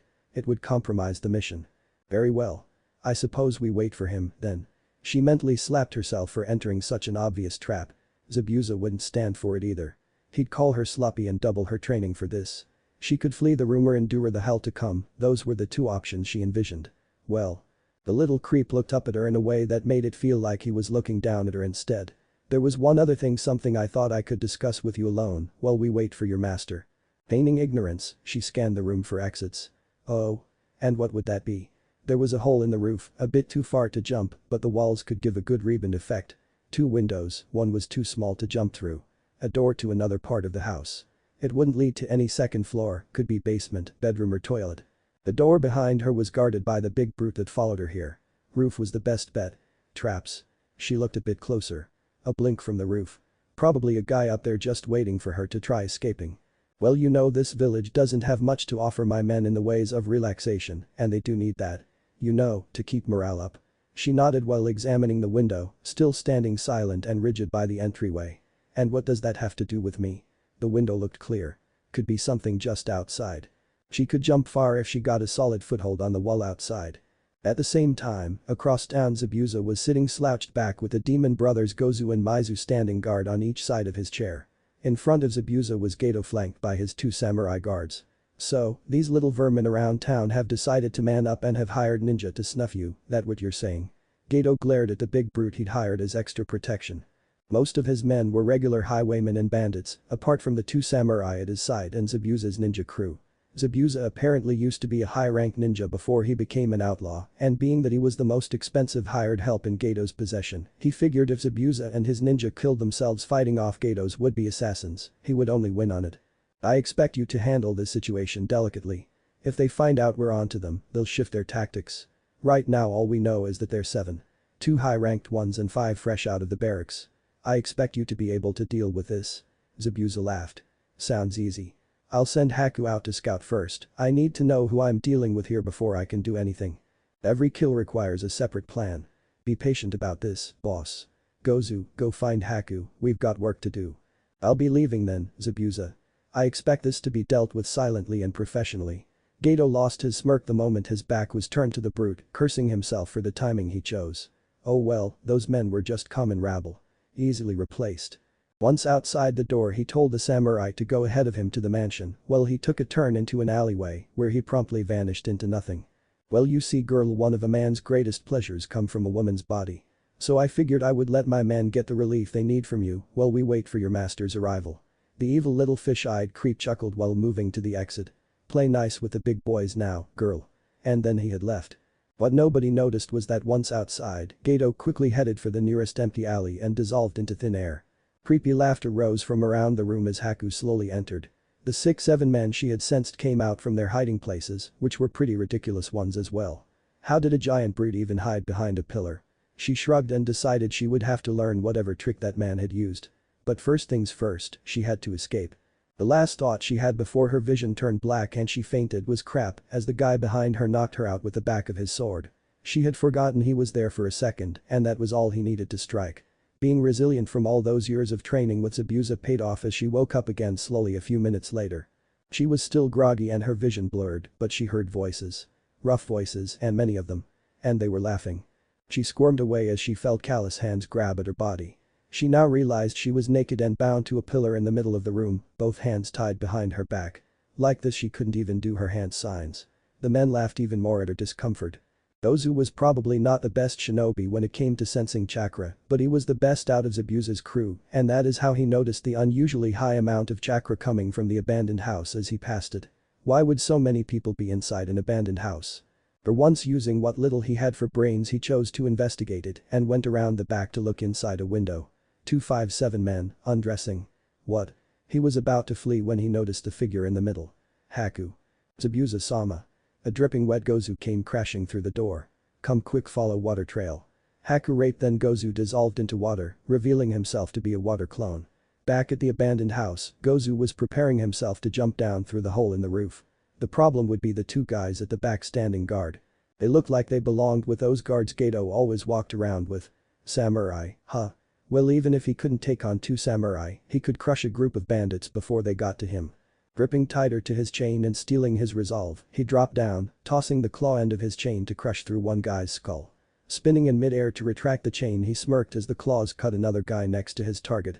Landing on the ground, he made another spin so the bladed parts of the chain and the claw nipped, cut and ripped at several of the bandits nearby. Only now did they realize they were being attacked.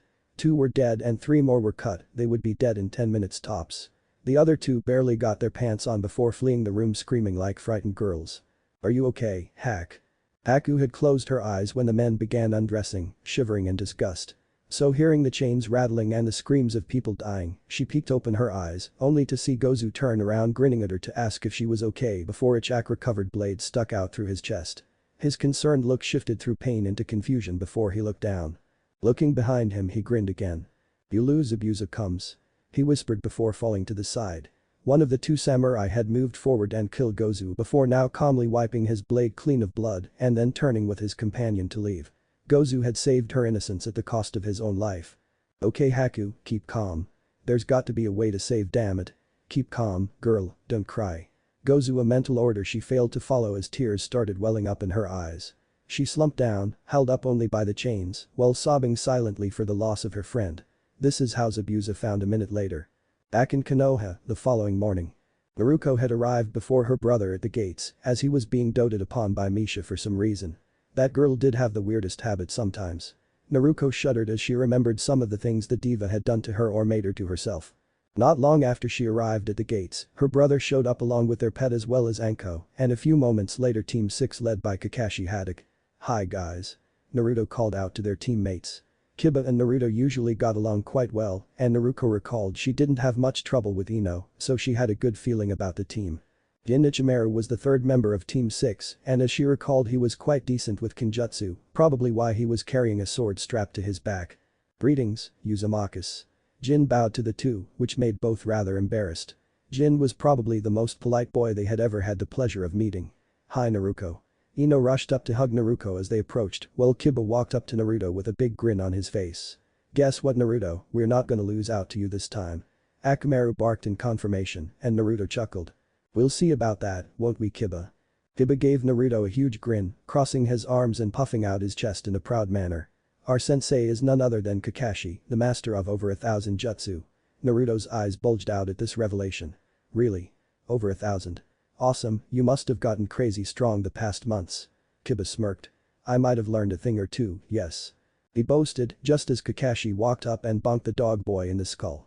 Now, I might have taught you some things, but Naruto here has Anko Mitarashi as sensei. And with only 2 students on her hand, she's been giving them intense training I'm sure." "Kakashi. You ready to get this show on the road?" Anko called out from where she stood by the gates. "We've got some bandits to kill, you know." She was grinning like mad, hopping back and forth and raring to go. "Oh boy, we won't be resting until we've finished this mission, will we? Let's move out, team."